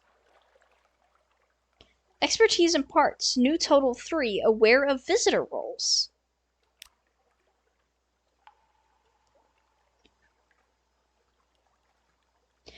Trade masks with Moonmoth? It has been making subtle overtures for some time. You only now understand them. Sure. It is keen to go. It draws you aside into a closet in the customs house. Had enough of visage, it tells you frankly. Here, you take my mask and pretend to be me, and I'll trade in the visitor mask and get on some departing ship to get my life back. Its face, now you see. No, now you see. Her face is aging but unlined, a lifetime of never needing to use facial expression.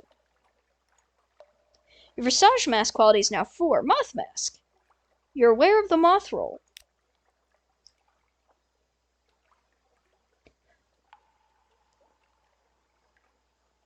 Oh, I got myself stuck here. Oh god. Okay. Whoops. We could visit the house of the chief geometer, the temple of Ipis, or visit the site of the face. We're gonna visit the house of the chief geometer. It is understood to be an honor.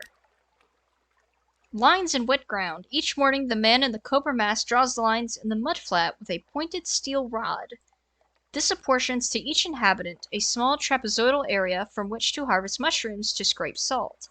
No plot is ever preserved from one day to the next. This man is the chief geometer, the keeper of directions, master of land, measures, and sea measures. Geometer's house. Now you've been invited to his home at the time customarily appointed for him to receive those who are not his equal in rank, yet not so far beneath him as to deserve to be ignored. What ceremonial gift will you bring? String of rats?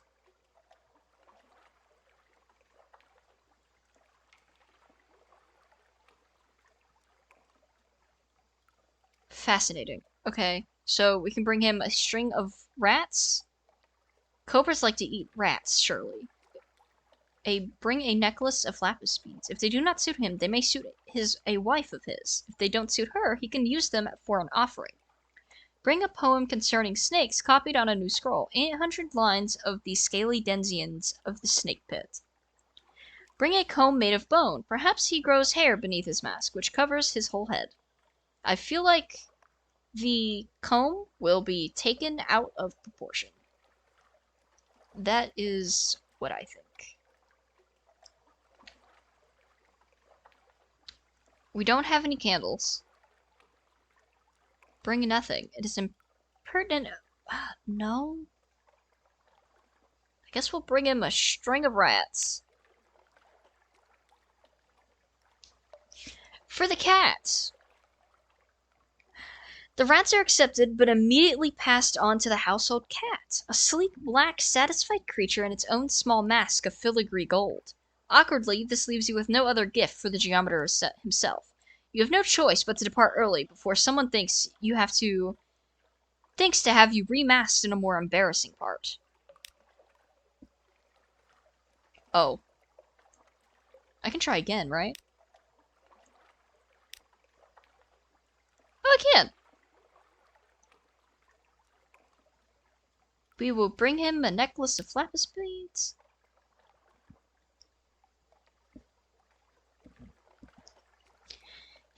Feeling blue, he gives them to a servant with orders that they be crushed, and the powder made to pigment, and the pigment used for painting. It is uncertain whether this is a deadly insult. You aren't thrown out of the house, at any rate. Oh. Okay. Should we try again?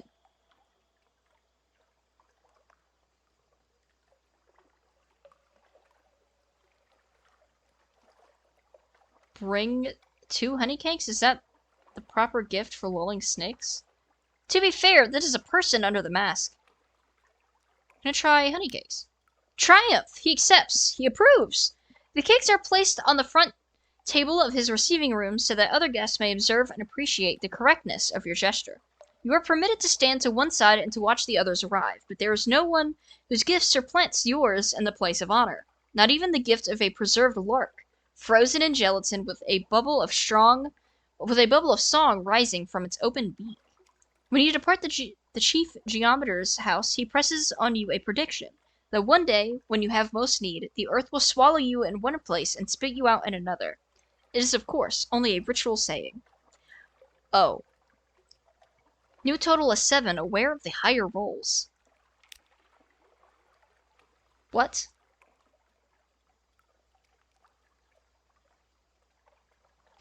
Enter the hollow of the ear. It is a place of still greater pageantry. This is a journey of several steps and may conclude your current visit. This is fine. I didn't get to see anything else, but okay. Enter the hollow of the ear. It is a place of still great... Oh, I've read that. A proud nose. It is a festival day. The great stone face has been illuminated from forehead to chin with blazing torches, so that the profile is visible from the side more clearly than you have ever seen.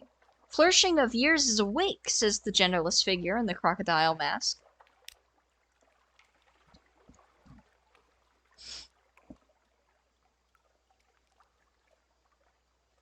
I have no flares, do I?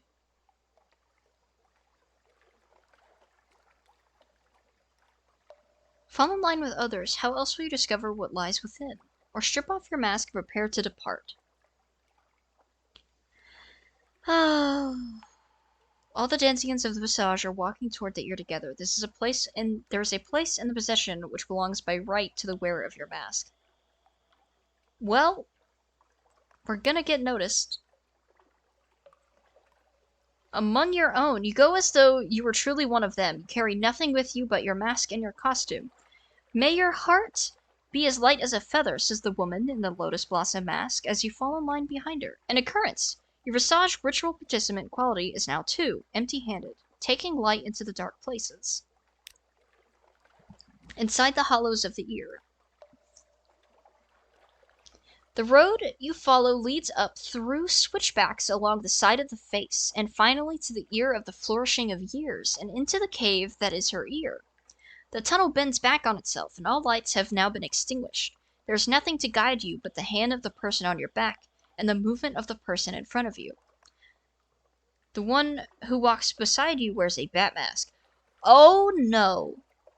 Fortunately, the floor of the tunnel is very smooth and presents no stumbling blocks. Sound carries strangely in this place, however. Sometimes you cannot hear your own footsteps, and sometimes a breath comes back to you audible from someplace ahead in line. Try to run. You don't really know what this festival is or what it means. Continue. There's a secret in the dark. We will continue with the secret in the dark. In line, the footsteps of the people are steady and synchronized, and you go together. For how many years has this been done, and for how many will it be done in the future? Watch your step here, says the bat mask to you in an under voice. Its accent is the accent of the Wolfstack docks. Floor is about to get squishier, and sure enough, it does. Why is it squishier? You've gained 4 Visage ritual participant. At last the tunnel opens out. You and all other congregants spread out in the cavernous space. A voice speaks in the darkness, a ritual preparation. Here at the new year we gather under the one mask of flourishing of years. Her face is turned to the gods. Protected by her mask we may remove our own. Protected by her scripts we may speak outside our parts. Here and there is the sound of people fumbling with ties and strings. Your own face feels different with the mask off.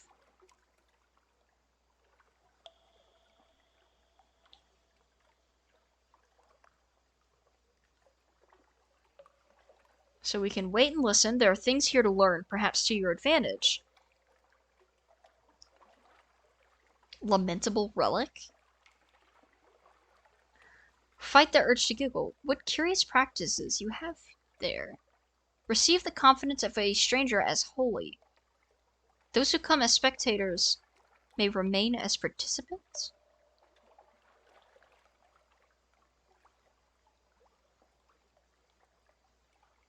We're gonna wait and learn. Not much for blackmail. You move stealthily through the dark, hearing one out of conversation than another. The secrets exchanged do not offer much leverage. You can't see the owners of the secrets. Here and there you catch the smallest fragment of something that might serve you on a future occasion. The memory of a voyage east, a half rumor about the Carlinian coast, a muttering about the Admiralty. You now have 100 fragments. Do nothing. Let the ceremony end according to proper rites. Last bell. At the end of the hour, there comes a woman with a feather of shimmering silver. which she tucks into your hand, symbol of the innocent heart that will not be eaten by the jackal. Then a bell rings, and the time of speech is over. You all begin to put your mask back on. It is possible, you cannot know for sure, that in this cover someone has exchanged a mask with someone else. It is an orderly and perfect line that emerges again from the ear of flourishing of years. If anyone watches from above, they must surely be satisfied. We've got a captivating treasure.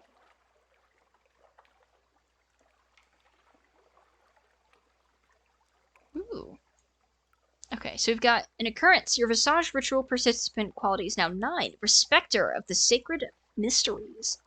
You've gained 1 captivating treasure. You'll look away eventually.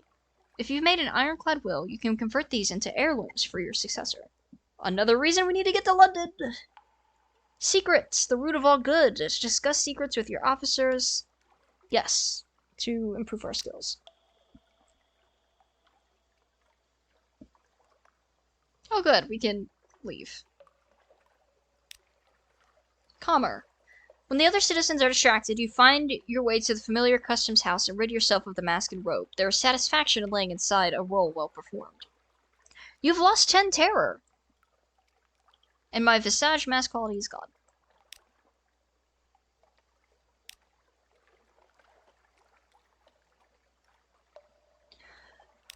Well, that was a trip of a kind. We played our role of moth very well, I think. And frog. Beyond fascinated by that entire ordeal.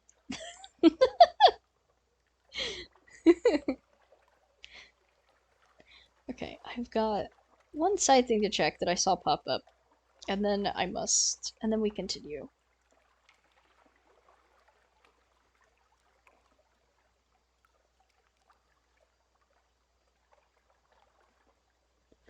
Okay, there we go. I had to double check, make sure nothing was, like, on fire. There we go. Okay. So, where are we going? Still that way? We still have a ways to go. Alright. Launch. Turn off our lights. We head this way. Though it might be good to have our light on for a second.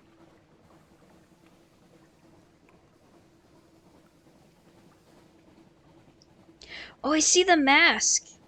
Dude, that's cool. Light. There's no islands within the sea bat's range. Spine towers rear in the light of false stars. Where reefs?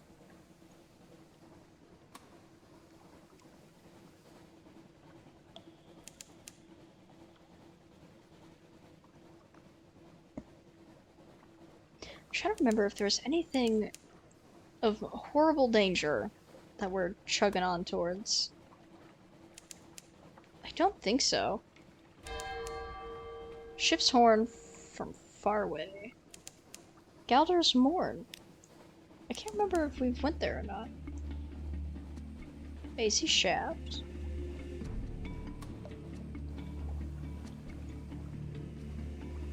That's a name.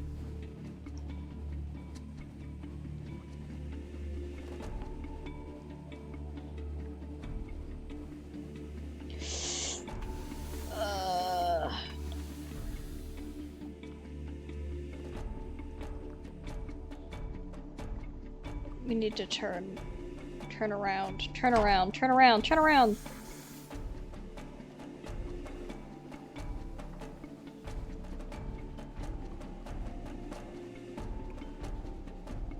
Ring around the... Yeah.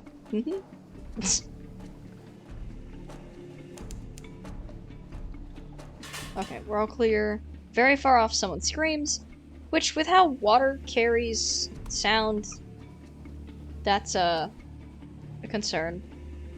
Okay, so we'll turn that back off.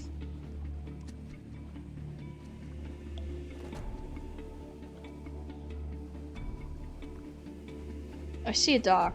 I'm gonna go dock here real quick. Discovered Gator's Moor.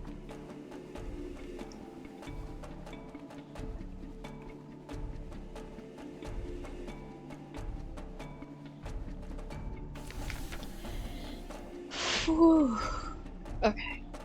Gator's Mourn. Mourn is a stalagmite, vast as a crag, and its foot has no safe harbors. The Corsair's citadel nestles halfway up. An intricate system of winches takes the strain, and your ship rises slowly from the Z. Her hull creaks in protest. Grizzled sailors groan and cling to stanchions. Higher, higher, now the Untersee shimmers like glass below. Children clambering in crevices cheer and wave alarmingly. The winch motor slows, and you hang in a cradle next to a red-bowed pirate cutter. Let's see, explore the Mourn.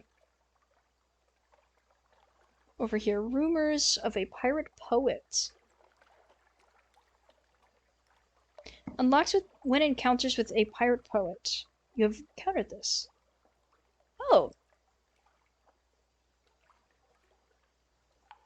Let's go. Let's see, over here, rumors of a pirate poet. Landlubbers fear pirates. Pirates fear the poet. Lies, nonsense, glimmers. Some say she's a clayman who freed herself with the power of verse. Possible. Others insist she's the personal muse of the king with the 100 hearts. Unlikely. One claims she sails on a living ship made of the still screaming skulls of her victims. More sober voices mutter that, no, it's just an Alakli's glass vessel. Whatever the truth, few have fought her and survived to tell the tale. Only the bravest of captains rest the lonely parts of the Z, where her flag is set to fly. We can explore the Mourn. Yeah.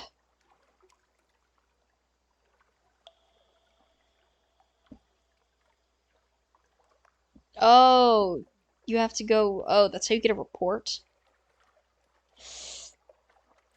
You need fails. We'll try.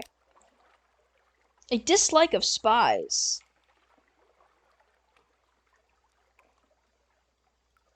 You and one of your more villainous-looking sailors join a dice game. Villainous-looking, but you know for a fact that she tithes to charity and has a delightful singing voice.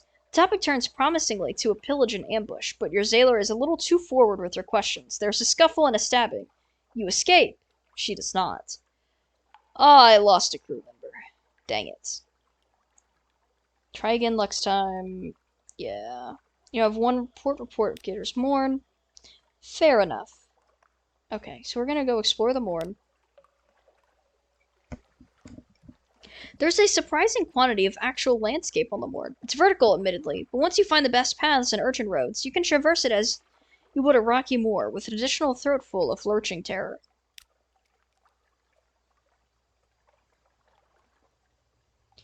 A high place, the Z like a rippled sheet of night green jade. The roof of the neath above bellied with stalactites and pricked with false stars. Look out across the water, what are you thinking of? Ooh. You can pray to the gods. You can think about your past or think about your future.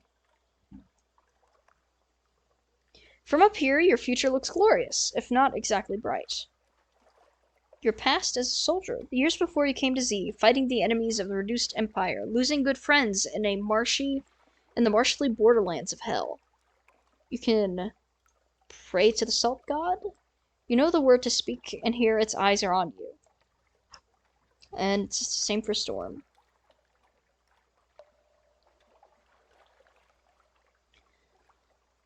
All the wide Black Sea, where does it end?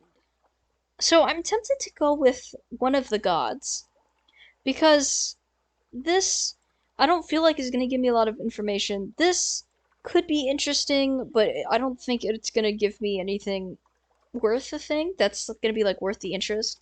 The Salt and Storm, though, I'm really curious about. So I think I kind of want to do Salt. Let's go with salt. Something distant. Look east, where the Z and the roof are one in the midst. Your gaze unlocks the horizon like a puzzle box. Beneath is reconfigured and transfigured. At last, a single heartbeat. That's all for now. You've gained 2 pages, new total 28. You've gained 2 mirrors, new total 27. You no longer have the god of sea salt's attention. Sadness. And I think that was our thing. Yeah, I don't think we have that anymore. No. Okay. Perhaps not. And then we just have to cross all the way through pirate territory. Because that is kind of what this is.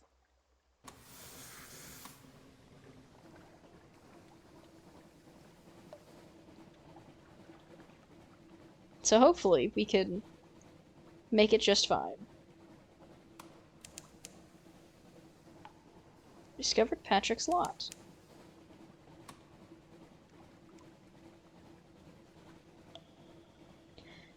And we will continue to chug along.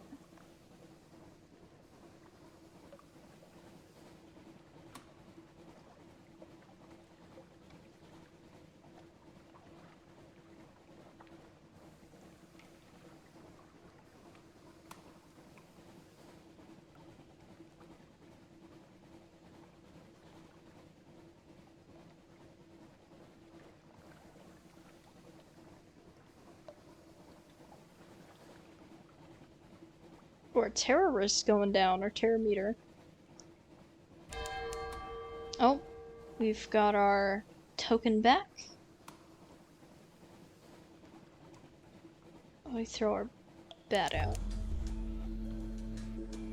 Hey, there's a port here too. Pigmont Isle? Sure, let's see what this is about. It's kind of dark over here. Saints Haven.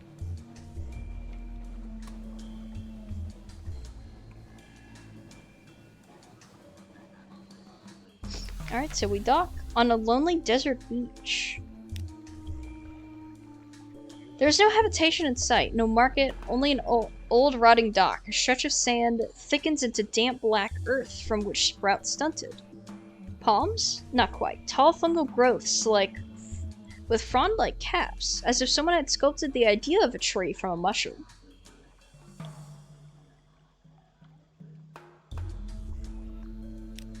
Disembark. See what awaits you. Or, as you step onto the quay, you hear clamor, shouts, and shooting you can see off in the distance, smoke rising from beyond the hill, and dots of fire flecking the horizon. 2 tiny figures stand a little further down the quay, unmoving, as if awaiting your approach. A literary interlude. The following is an extract from the popular diary of a Z captain from London to Irem and what we did there before we arrived. Washed ashore on Mutton Island, it's subsequently serialized in the Unexpurgated Gazette. The author's identity remains unknown. Hold up. Wait. So, we were walking... That's kind of clever. So, we were being waited for by 2 people, and it was like, wait, but before we get into that, we have a thing to talk about. The Tale of Pigmont Isle. In which delegation is made, a choice is presented, war is declared, a most singular treasure sought by all, a new empire is founded with tooth and claw. Chapter 1? Oh my lord, okay. The figures were rodents! To my left was a Radis Faber wearing goggles, a blacksmith's apron, and an assortment of tools. To my right, an unusually large guinea pig, wearing a helmet and breastplate, reminiscent of nothing so much as the High Middle Ages. The rat stepped forward first, and bowed. Welcome, Captain, to Rat Star Island. I am Edgar, 2nd Chief Engineer of the 3rd Rat Brigade. I invite you to avail yourself of food and fuel at our expense. The only cost to you is a choice. The rat stepped back at precisely the same moment. With what appeared to be the ease of a long habit, the guinea pig scuttled forward and made a declamatory chirp. Welcome, Captain, to the Isle of Cavia. I am Lady Augusta Devereux Swinch of the Blackwater Swinches. Sinshaw to our King Graysnaw, first of his name, I invite you to avail yourself of food and fuel at our expense. The only cost to you is a choice.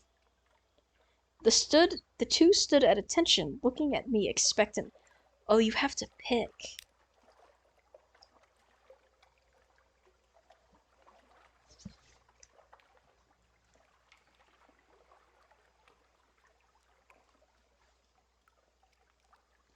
The two remarkable rodents sat squatted, both seeking my support. I knew I had to choose carefully. Chapter 2, Alike in Dignity. I spoke to the chief engineer. His eyes had a wave-cold glint to them, and he wore his scars like jewels. I spoke to the Sinshaw. How did an armored guinea pig manage to look regal? I had heard more than enough. I was ready to make my choice. Okay, so we're going to speak to the engineer. A rat in the making. I asked the chief engineer to elaborate. He looked at me for a long, measured moment before speaking gruffly. We came to this island to make a home for ourselves, away from London, its cats and snuffers, its rat-skin suits. We came to live as citizens of our own republic. We came with our tools, our teeth, our clever hands, and we made them a beautiful city by the light of the rat star that shone bright and blue on Mount Ararat. The chief engineer nodded towards the distant hill. One day we braved the depths of the chicken woods, and from the top of the Mount Ararat we plucked the rat star to be our light, our beacon. But the pigs of Cavie saw the light, and they lusted for it. They sent armies to rule us and to steal our star. We will not permit them to take what is ours. We will resist to our last breath. Will you join us in defeating them? Oh, buddy. Okay, so we're going to talk to the essential. A knight out of habit. The central cleared her throat with a delicacy to rival the Duchess' own before speaking. Graysnaw the king, our lord and sovereign, full 7 months had sojourned on the sea, conquered this land, and won the southern main. Now no fortress against him shall remain, no city walls be left for him to gain, save the rats, they squeak behind mountain. Unlikely was the lamb of our deliverance. Assured shall be our glories in their fall, when our lady's eye restored to be our hall. The central composed herself, then added, We saw truth and beauty by the light of our lady's eye on Mount Caveat. But the rats, with their guns and their chatter and their peasant politics, stole it from us. We will subjugate them and take it back. They are a rabble, and we will rule them with the steel-shod velvet of our paws. Will you join us?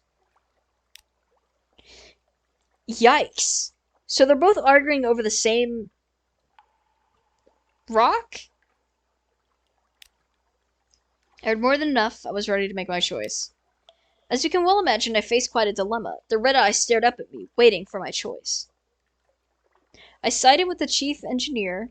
He seemed grumpy but honest. Also, I knew all too well what rat-made weapons can do. I favored Sinshaw.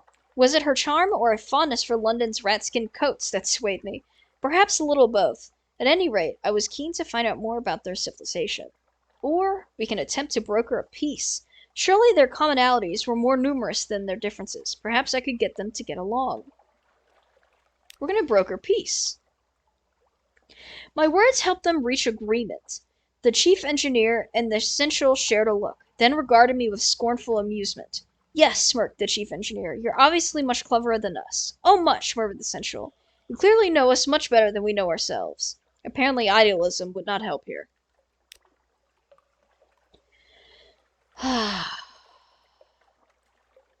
That would be too easy. So, thoughts, and thoughts. So, I think it's a little jacked that the guinea pigs also wear rat skin coats. And they said they were going to subjugate the rats, which is a no-no if you're having a disagreement. Really, you shouldn't be arguing. You should be trying to finding your similarities and also respectfully having your differences. We're going to put an asterisk because sometimes your differences do not mean tolerance because we don't like tolerate fascists. That's wrong. We don't do that. So that's. But in regards to this, I don't think the central is right. So I think we go with the chief engineer.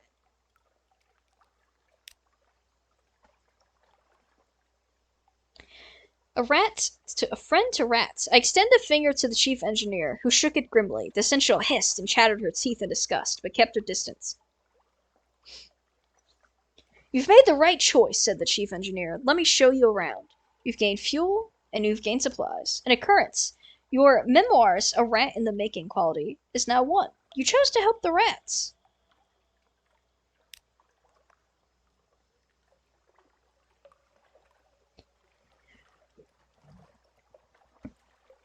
That's an ominous picture. I'm gonna be super real. Chapter 3, A Rat in the Making. The chief engineer led me to the northern side of the island, skirting the chicken woods. We passed through a number of what can only be termed checkpoints, as fierce-eyed rats shouldered their derringers and saluted the chief engineer. Soon we come upon a small colony, smaller than some of the infestations I had encountered in London flats. Perhaps only 50 Ratus Faber altogether, working diligently to fortify their side of the island. The first thing I noticed was a brilliant light beaming out of a stump of chicken wood about 6 feet high. It bathed the whole settlement in a clean blue glow, and was almost too bright to look at. By its light I could see several raised mounds of earth, suggesting shallow tunnels.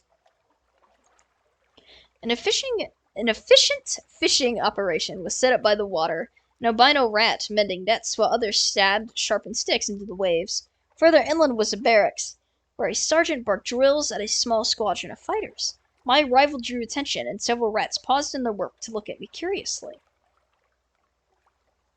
Welcome to Marinia, said the chief engineer, voice warm with pride. It's not much to look at now, but it will be once we've rousted the cabbies. Take a stroll around while I summon the war council. With that he vanished into one of the mounds and left me to explore.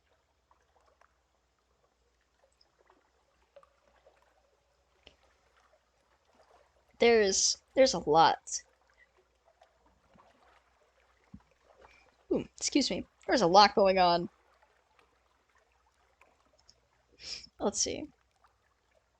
So we can look at the rat barracks, we can look at the rat star, we can look at the beach, or we can avoid it altogether and go look at the war council. But we're going to look at the rat star first. I took a closer look at the rat star. An excitable-looking rat was peering at it through smoky goggles, twitching her whiskers and making notes on what appeared to be real paper. Blue as a sapphire, but endlessly more brilliant. It's not a star, of course, not really, but try explaining that to the others. The chief engineer doesn't want me working too hard to convince them. Says this is better for morale, but just look at it, look! She offered me her goggles. I managed to work them over just enough of one of my eyes to see the truth of what she was studying. It was a scintillac, but unlike any I'd seen before. Blue as a sapphire, but more brilliant. Something about the clarity of its color was so tremendously soothing. The chief science officer tittered with pleasure as I handled her goggles back. Those who've been to the Cavi side of the island and lived to tell of it say that there's plenty of glow there, plenty of bright in the water all around, but nothing like this. We took this from their island center, Mount Arat. We took this from the island center, Mount Arat. Only it's not a mountain, of course. Any more than this is a star. It's hollow. There's sweet water inside, and coral crawling all up the walls of it. But nothing that glows, save this. It's ours now, and no one can take it from us.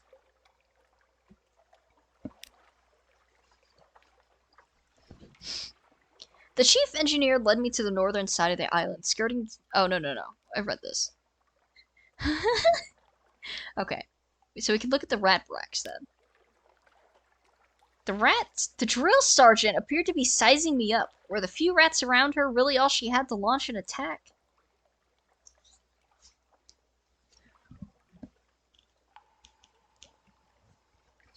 I approached the drill sergeant and went so far as to salute her, which earned me a grunt of satisfaction. The sergeant dismissed her troops and offered me a bit of chickenwood jerky to gnaw on. There's more of us below ground, she explained, but not enough. The cavies are bigger, and there's more of them. We're better with weapons, but haven't got the stuff to make them with. Most of us came here as stowaways and brought nothing but food, tools, and the fur on our backs. We can fish and we can nibble the chicken woods, but we can't make guns out of trees. The cavies came with their own steamer and seem to have endless supplies. We raid them sometimes, but there's so few of us, and we can never hold on to territory we gained for long. But that's of no consequence. All we want is to be left in peace to build a republic. And the Rat Star, she added thoughtfully after a moment. Of course, we want that too. Okay, so now we're gonna look at the beach with all our mending. An albino, yeah. An albino rat smiled up at me from his mending work, looking dainty and a little shy. Chicken wood floats, especially when it's dried out and sealed, so we're able to paddle out a bit and cast our nets. We come up with all sorts of things: blind fish, crabs, sometimes a chunk of broken tentacle. But the fishing would never be so good without the Rat Star, he beamed. I think it only draws good fish and keeps the scary ones at bay. I know the chief science officer doesn't believe it, but I do. That light is our livelihood. Oof. Okay, so now we go talk to the War Council. And the bells of the War Council rang. I was summoned. Let's see. The chief engineer emerged from underground with a motley assortment of other rats. He introduced them as weapons experts, strategists, and field commanders. So you're going to help us beat the cavies, he said, a hard edge in his voice. But how exactly? I determined to take the lead. I had a ship, I had cannons, we would steer her to the southern side of the island and have at those uppity animals. A strategic assistance? We engineered a distraction that the LBs could use to plunder the Cavi ship and turn the tide. Or we can... I had nothing to offer but my advice. The king took it, in desperation if not gratitude. We can take the lead. Let's help the rats. A palpable hit. The rats gave me what information they possessed about the Cavi settlement, but I still had to improvise a great deal on the spot. A perfect storm of speed, stealth, and strength. And arms favored us, our cannons letting fly a volley of shot onto the beach before the Cavies could scramble onto their grounded ship to man its guns. Screams and squeals filled the air. The enemy fled. A damp hush settled over my crew as the smoke cleared to reveal the torn, bloodied bodies of guinea pigs littering the shore. A grim business, but I had honored my commitment to the rats and found a wealth of shintak ringing the beach to harvest as spoils. Let's see. You've succeeded in an iron challenge. Hail Marinia. 2 houses alike in dignity. Not that this is saying much, mind. An occurrence. Your Pigmote Isle might quality is now 5. It is adequate. Your Pigmote Isle civilization quality is now 4. Troubled. An occurrence. Oh, your Pigmote spirituality, or your spirit qualities conflicted. And I have 3 Schlitzlack. Coral that glimmers as if moonlight. It makes marvelous jewelry or terribly expensive tea. You make coral into tea? A barrel of parabola linen. Who plucks the flax from the banks of rivers that flow through sleep? Huh. The house of Cavi had fallen. Marina was triumphant. All that remained were the celebrations and the continuation of our voyage. Oh, how we feasted long into the night. And then I invited one of the Ratus Faber to join us. I intercede on behalf of the Cavies. They were crushed, defeated, and I could see their spirits broken. Without the light of the Rat Star to guide them, they needed an advocate. Or we could go... Okay, so we can pick up a rat.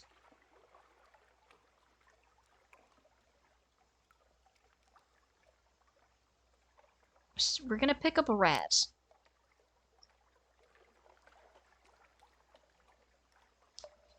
Welcome aboard! The chief engineer couldn't leave his colony, but he relayed my request to his people. The albino rat I saw mending nets shyly step forward. I'm good at fixing things, he said earnestly, and I'd like to see more of the world. I waited for him to gather up some effects and say goodbye to his family before accompanying him on board. You've lost 1 Pigmote Isle civilization. Total 3, struggling.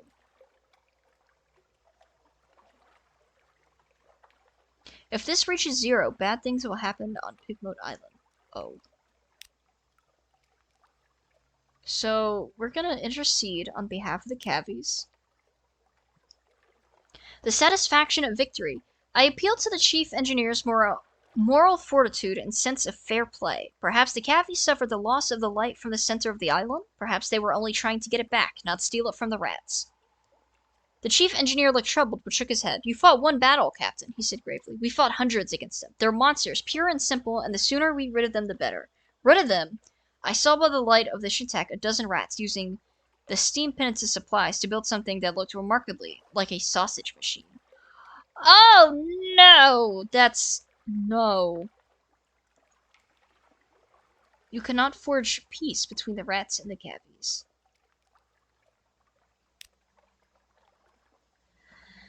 We had eaten our fill and our business was concluded. It's time to continue our voyage and see what other wonders the terror still awaits.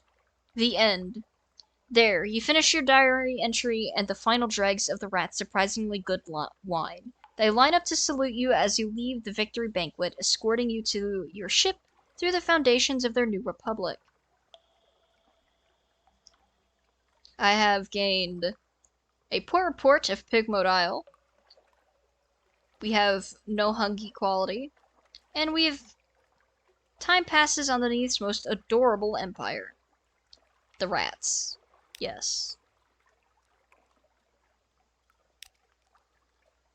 Hail... That's kind of cute looking. Hail Marina, the Neath's most adorable nation scurries around your legs. Shin-select harvesters drag heavy bags of the island's bounty to their silos. Industrious rodents work hard on towering edifices, some of them almost neck high. London will never believe a bloody word of this.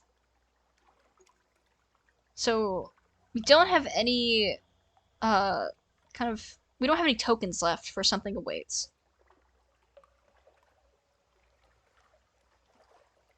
We don't need repairs. We can do this later. We can visit a cavi ghetto. Oof. Or steal the rat star?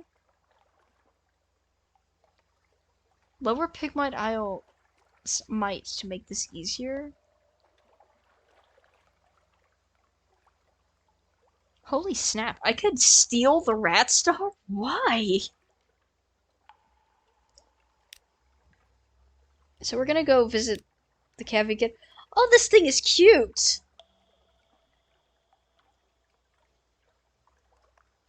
The survivors of the war have been sent to the swamp, where they ponder their failure. Rat guards patrol from atop a spiked wall, passing the time by pelting the mud-slick guinea pigs with sharp rocks. Dude, that's not nice.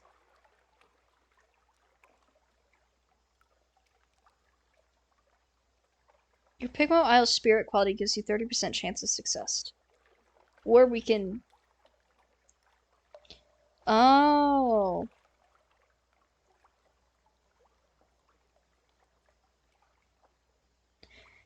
Assist the Cavi revolution? Give us your cunning. We will help you steal the lady's eye. The loss will crush their resolve.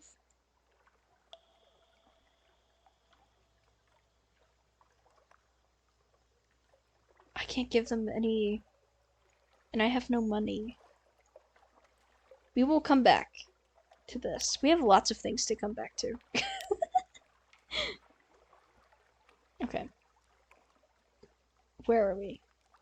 Almost there. We need to just kind of keep heading that way.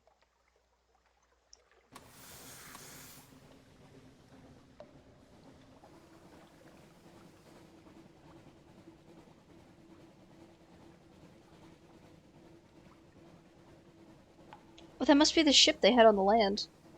That's...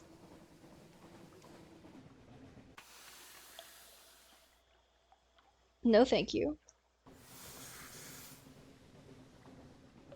Buddy, stop swimming in circles. Go, go, go, go!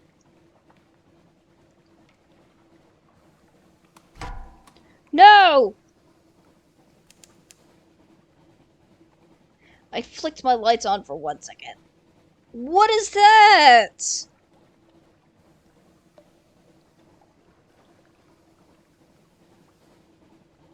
No, thank you.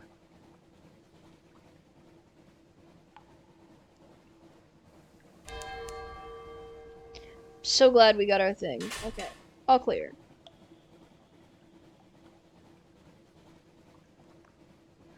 the ship.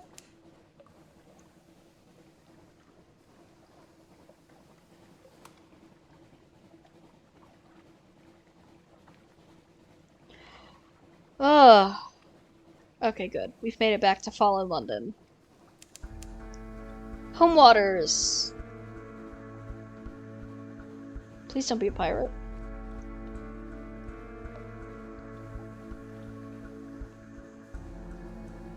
Okay, so we can turn our lights off. Or not. It turned red as soon as I did. What about now? Whoa. That was a good long trip.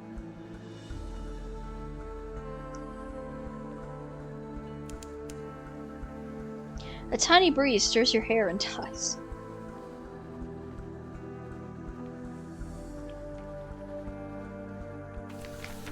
Now we dock. A breath of relief. As soon as the gangplank touches the quay side, the terrors of the deep sea lighten.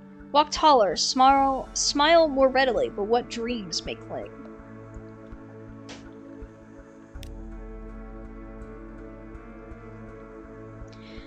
Coming home, terror is always reduced to 50 when you return to London, if it is higher. However, if your terror was high, you may suffer nightmares later. You now have 2 menaces, nightmare strength.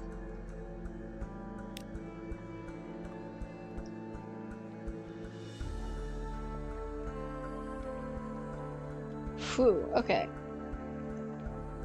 The storylet only appears when you've been at sea for a little while. Okay, so we can collect message from our harbor master. All the clatter and song of the dockside soothes your soul. Are there messages for you? Let's see. Something has changed underneath. Another day, time the healer. Your time at sea will change you in London. Someone wants to sign on. That's all. You have a free evening. The rose market hasn't changed because it's higher than 0.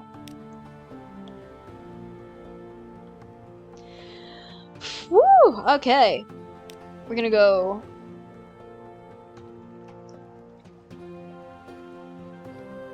submit our port reports. There's the port report on Gator's Morn. We've got 30 echoes, more fuel. We've been confirmed. We've got more favor for the Admiralty. Nuncio! The place that lures away postmen. We've got 30 echoes, more fuel. And we got an accomplishment of surveying Nuncio. Pigmoat Island. I'm not certain I heard you correctly. Port submitted. Are you quite sure this is the port you wish to make? So be it. Gained 10 echoes. Got the accomplishment of surveying Pigmoat Isle. The Untershroom. You spent time in the Myceligia? Dear me, I'm most terribly sorry. We've got 50 echoes for that one. And of course the accomplishment of surveying the Untershroom. The Isle of Cats. And what does the so-called Pirate King have to say for himself these days? Yes, well, we did rather know about this Rose Gardens. Oh! I got an achievement for achieving 10 favor of the Admiralty. Yes, well, we did rather know about this Rose Gardens. Not good news that they're prospering, though. Really should have nipped it in the, if you'll allow me, bud. Ha! And trading with the Khanate, with the Iron Republic? Bother, I may have to have a meeting about this. We've got 30 echoes. Why only 30? To be fair, you made it just sound like that was worth a lot of information. Ah, the island that looks up. I don't suppose you found out what it's staring at. The Visage. Got 40 echoes. And we got the Surveyed Visage accomplishment.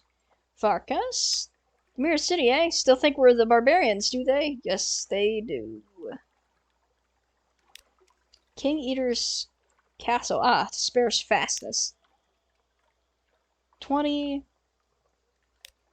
Quaker's Haven. Been trying the original rubbery lumps, have we? Only got 5 for that one. Oh, and that was it. Okay.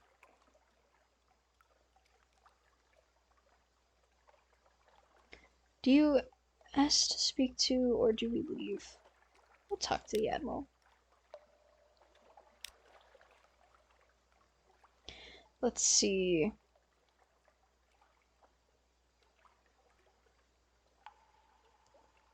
Oh, everything else is... Okay, everything else is... Okay. Oh, because we never found the other place we were supposed to go. Dang it. A matter of luck. Pretty good odds.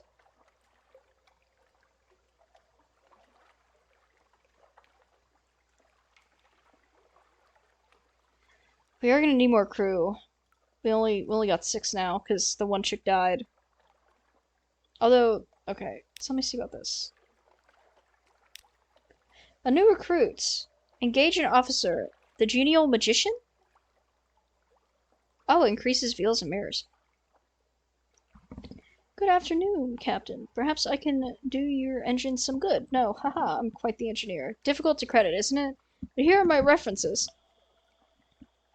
What? And then a mechanic and a sailor. Okay, let me first look at our officers. Yeah, because we have a rat. Oh, he's a mascot. Why is he a mascot?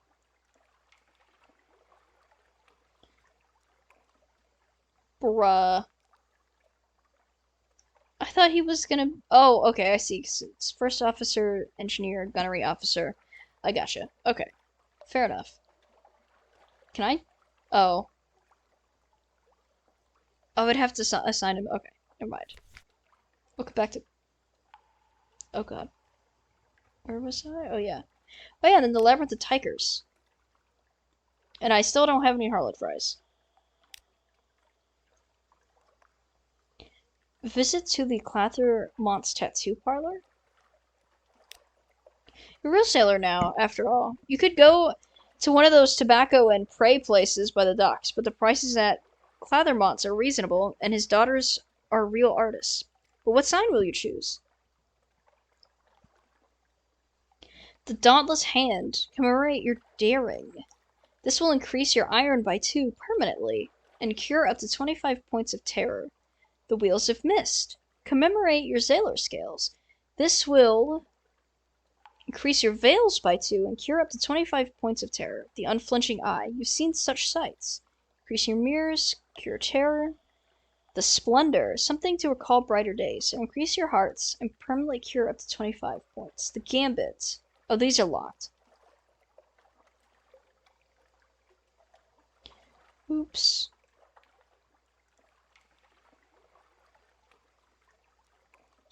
What? This will reduce your terror? This will reduce terror to 0 only once? I could get rid of all of the terror? Just straight out the gate?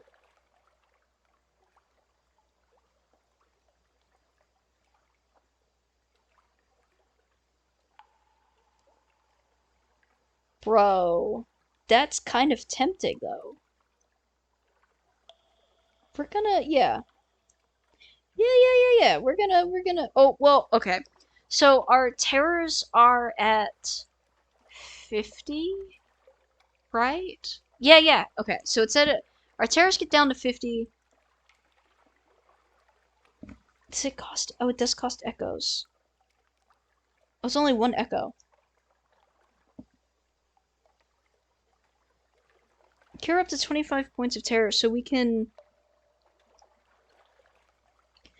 get us down. That would leave us at 25 points. I think we'd be okay. So this is the one we're gonna do.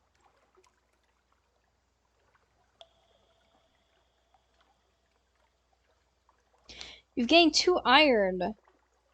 You've lost 1 tale of terror. You've lost 25 terror. Yeah, 25 for nervous.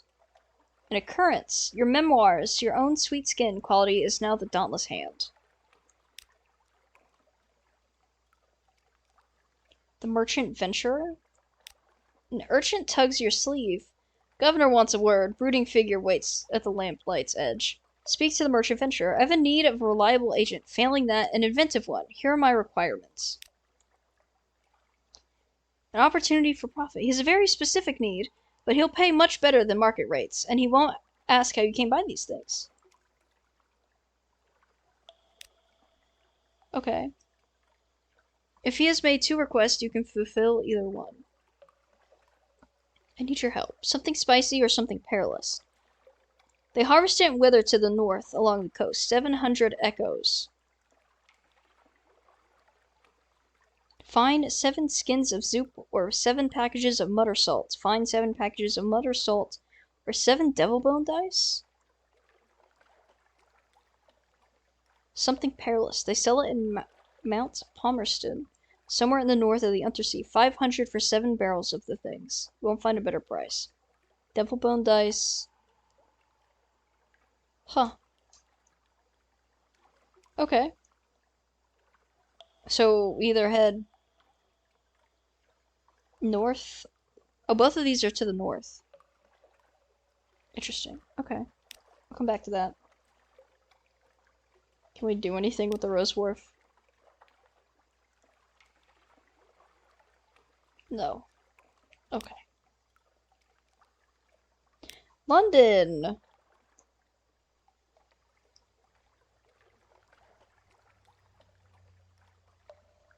Sensible sailors are looking for a safe run to the tomb colonies, or at least a sane run to the southern archipelago. You'll need to buy drinks, spread around hiring fees, look for daredevils. Oh, your heart's quality gives you a 100% chance. 30 echoes. Yeah, because we only have 6, and I would like to comfortably have 7. Oh, I got 3. That's not what I was looking for, but I'm not complaining. You've lost 1 terror. New total is 24. You are wary. Oh, sick. Your tall tales find a ready audience. Scarred and seasoned men and women tramp aboard and find places to sling hammocks. Oh, sick. We got 9. Alright. And then we will take our day out. This will reduce your terror. You might run into trouble or romance.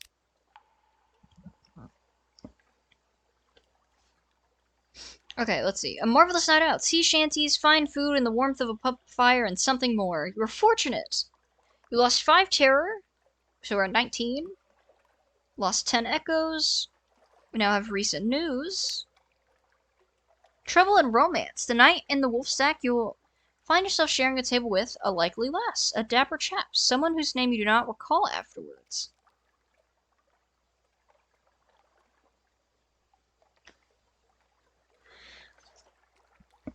Okay. Likely lass it is.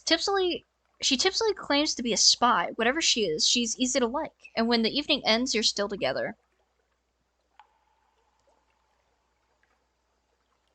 So we're gonna go with a likely lass.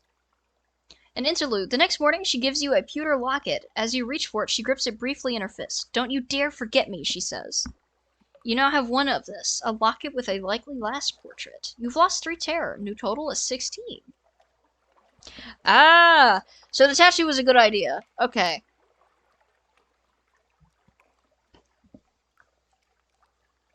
Delightful. Now... Right, this. I don't think the magician is a good idea. How much even is... That's 50. How much are you? Okay. Tireless mechanic. Afternoon. Ready to offer my services? I'm an engineer. Finest you'll ever hire? Treat engines like my own children. Not that I have children. Too busy. Usually busy.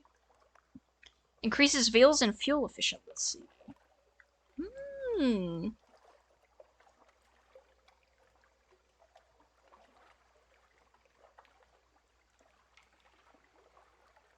I think we're gonna go with the mechanic.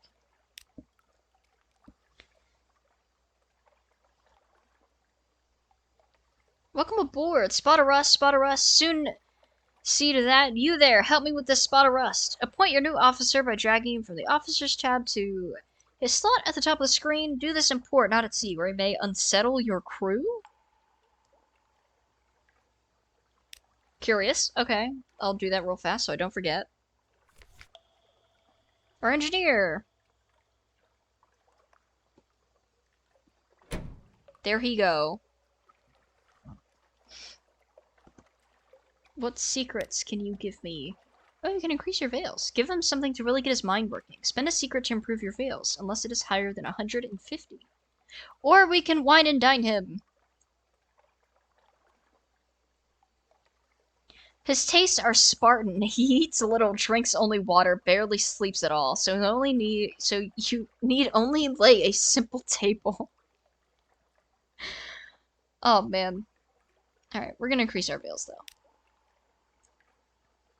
Got 27 veils. I don't think do we have we do have one more secret. So we're gonna increase our hearts with our cook. Actually, does our little tinkerer do anything? Oh, we can't talk to him. Okay. Well, you could help the engineer. And we could give Fizzle a break. And then, yeah, then we go to our cook and we get the heart, because then that would be the heart that Fizzle would have been giving us to begin with. So, there we go. So now we go to shops. Buy fuel. Oh, wait, hang on. We're at 18 and 9, so we need supplies, not fuel.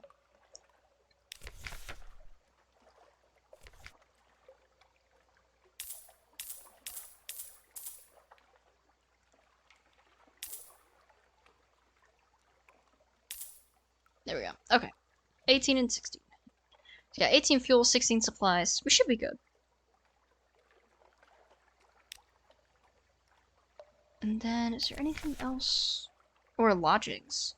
Oh, and the scholar. We gotta talk to this dude.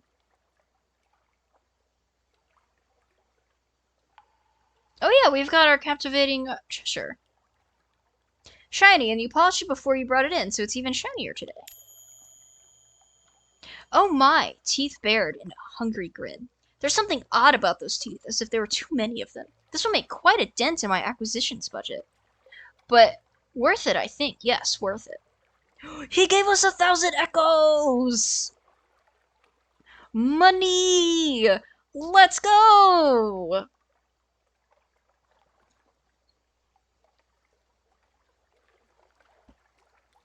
We got this. Okay, so let's see. What have we got?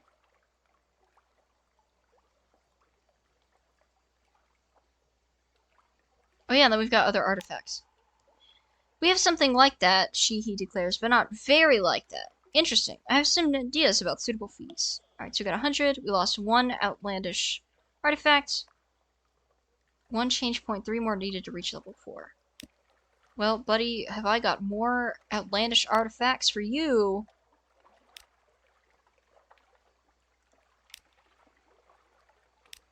There we go.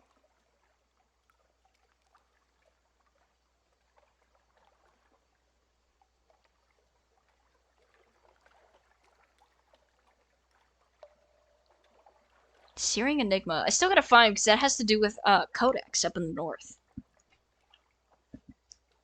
So we also got stories, but I'm gonna save those in case someone else wants them. Such wealth. Hold up. You've run enough echoes to buy better equipment for your ship. Click on the shop tab. A new engine or deck weapon would be a good first purchase.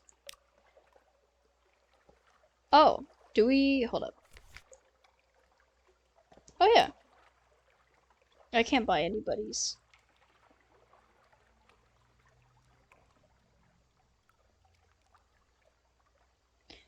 Oh, wait. Radis Faber Assistance.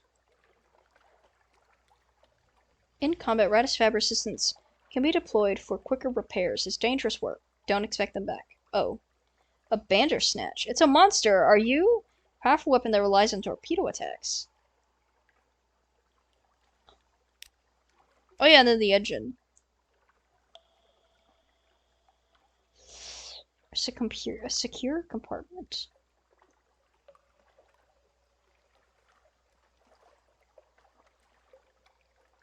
Lead reader. Okay, hold on. What can we have? Auxiliary, a bridge. We don't have a forward or a... We have an elderly steepled engine. Deck weapon.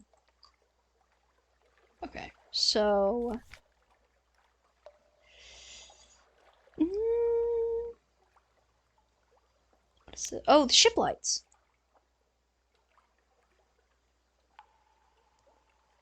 Do not consume. Adequate device for seeking... No. Oh, okay, so these lower your stuff.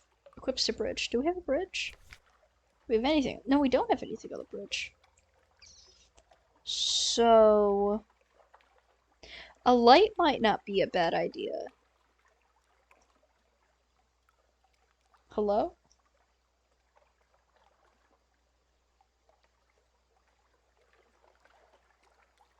And then...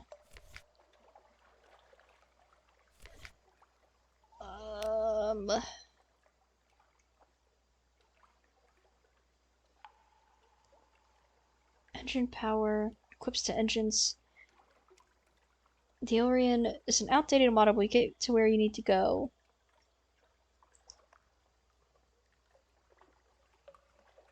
I think we've been doing okay for our engine, I think.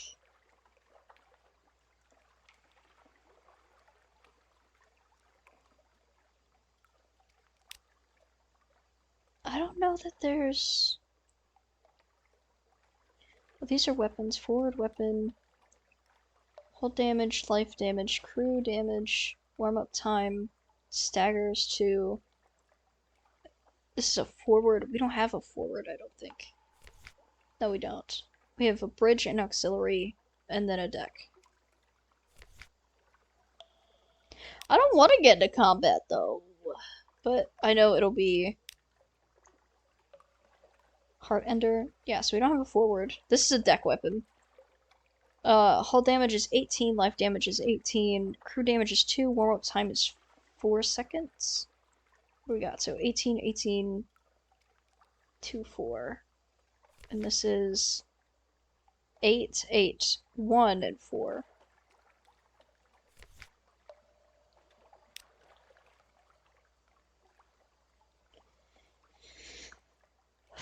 How much is this?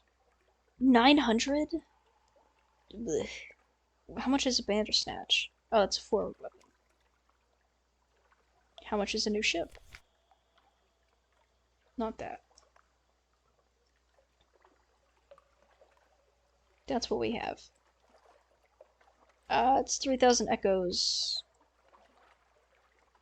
Okay, so we need more money. I think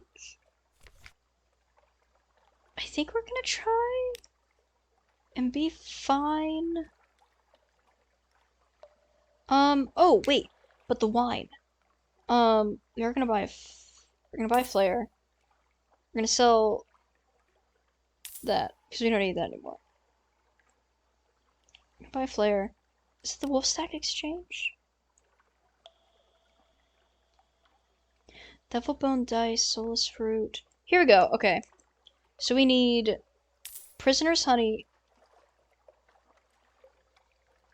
Oh, my cargo's full. I was like, what happened? No, I see. Okay. My lord. Hold on.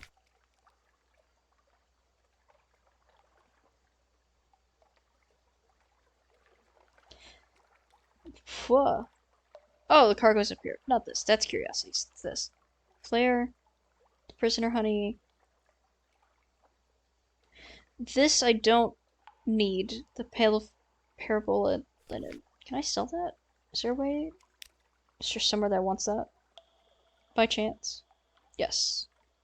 Could sell that. I don't understand why you would need a thing of human souls. Okay, let me look at the journal. Is it the journal? Yes. Yeah. Okay. It's in... Not Visage. Varkas. Gods of the Sea. Oh, no. Is it under objective?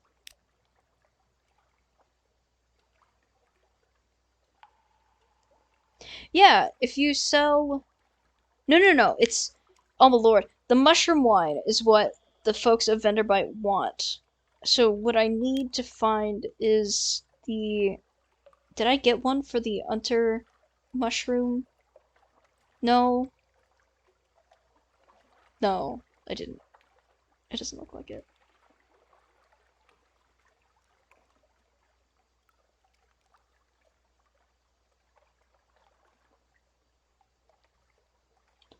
And then find 7 packages of mutter salt or 7 devil bone dice. Okay, so that's what that's looking for.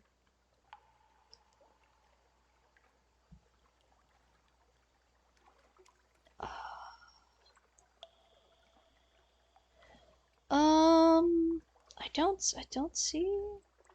Almost safe. What does that have to do with? Oh, it literally just says almost safe.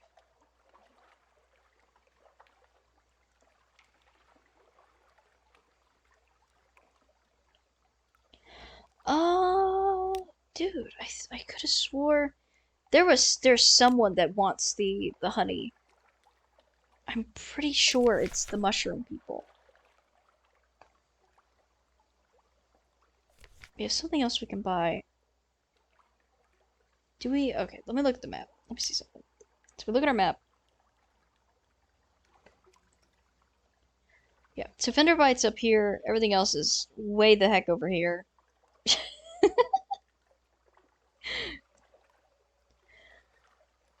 But okay, so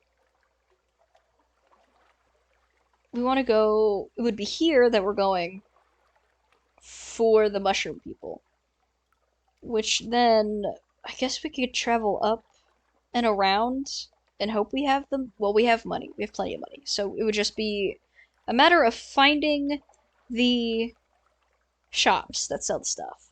Granted, they're gonna be a little more pricey, but that's that's fine. I think that's what we will attempt to accomplish and do. However, that is something we will attempt to accomplish and do next time. Why are we feeding the crew right now? We are at the dock. No. Anyway, that is something we will turn to do next time on our lovely stream here. It's been a wonderful, wonderful delight, hanging out with folks today and doing all of that. So thank you to the friends who came out. I have to do the good streamer bean thing of our links and socials. So if you want to come hang out with us more, whether it's to just vibe, maybe you want to share your pets, share some cool projects you're working on yourself, come hang out with me or some of the other folks that hang around here normally, then come check out our lovely Discord.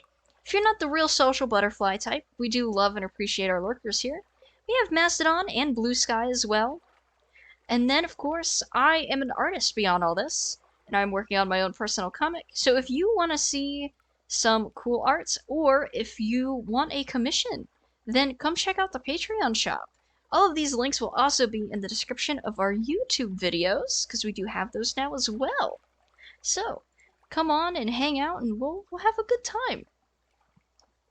Now, with all of that done, I have to figure out who we're gonna raid.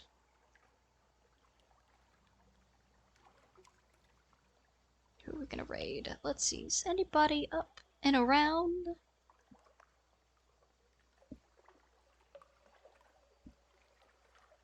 What friends are around?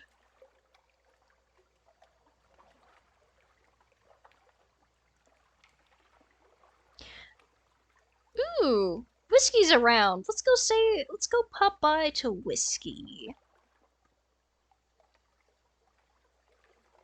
I love hanging out with Duke of Whiskey.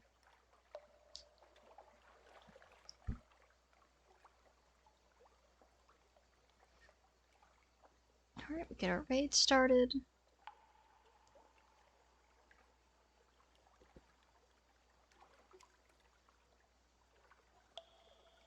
Alright, and I will see you guys next time.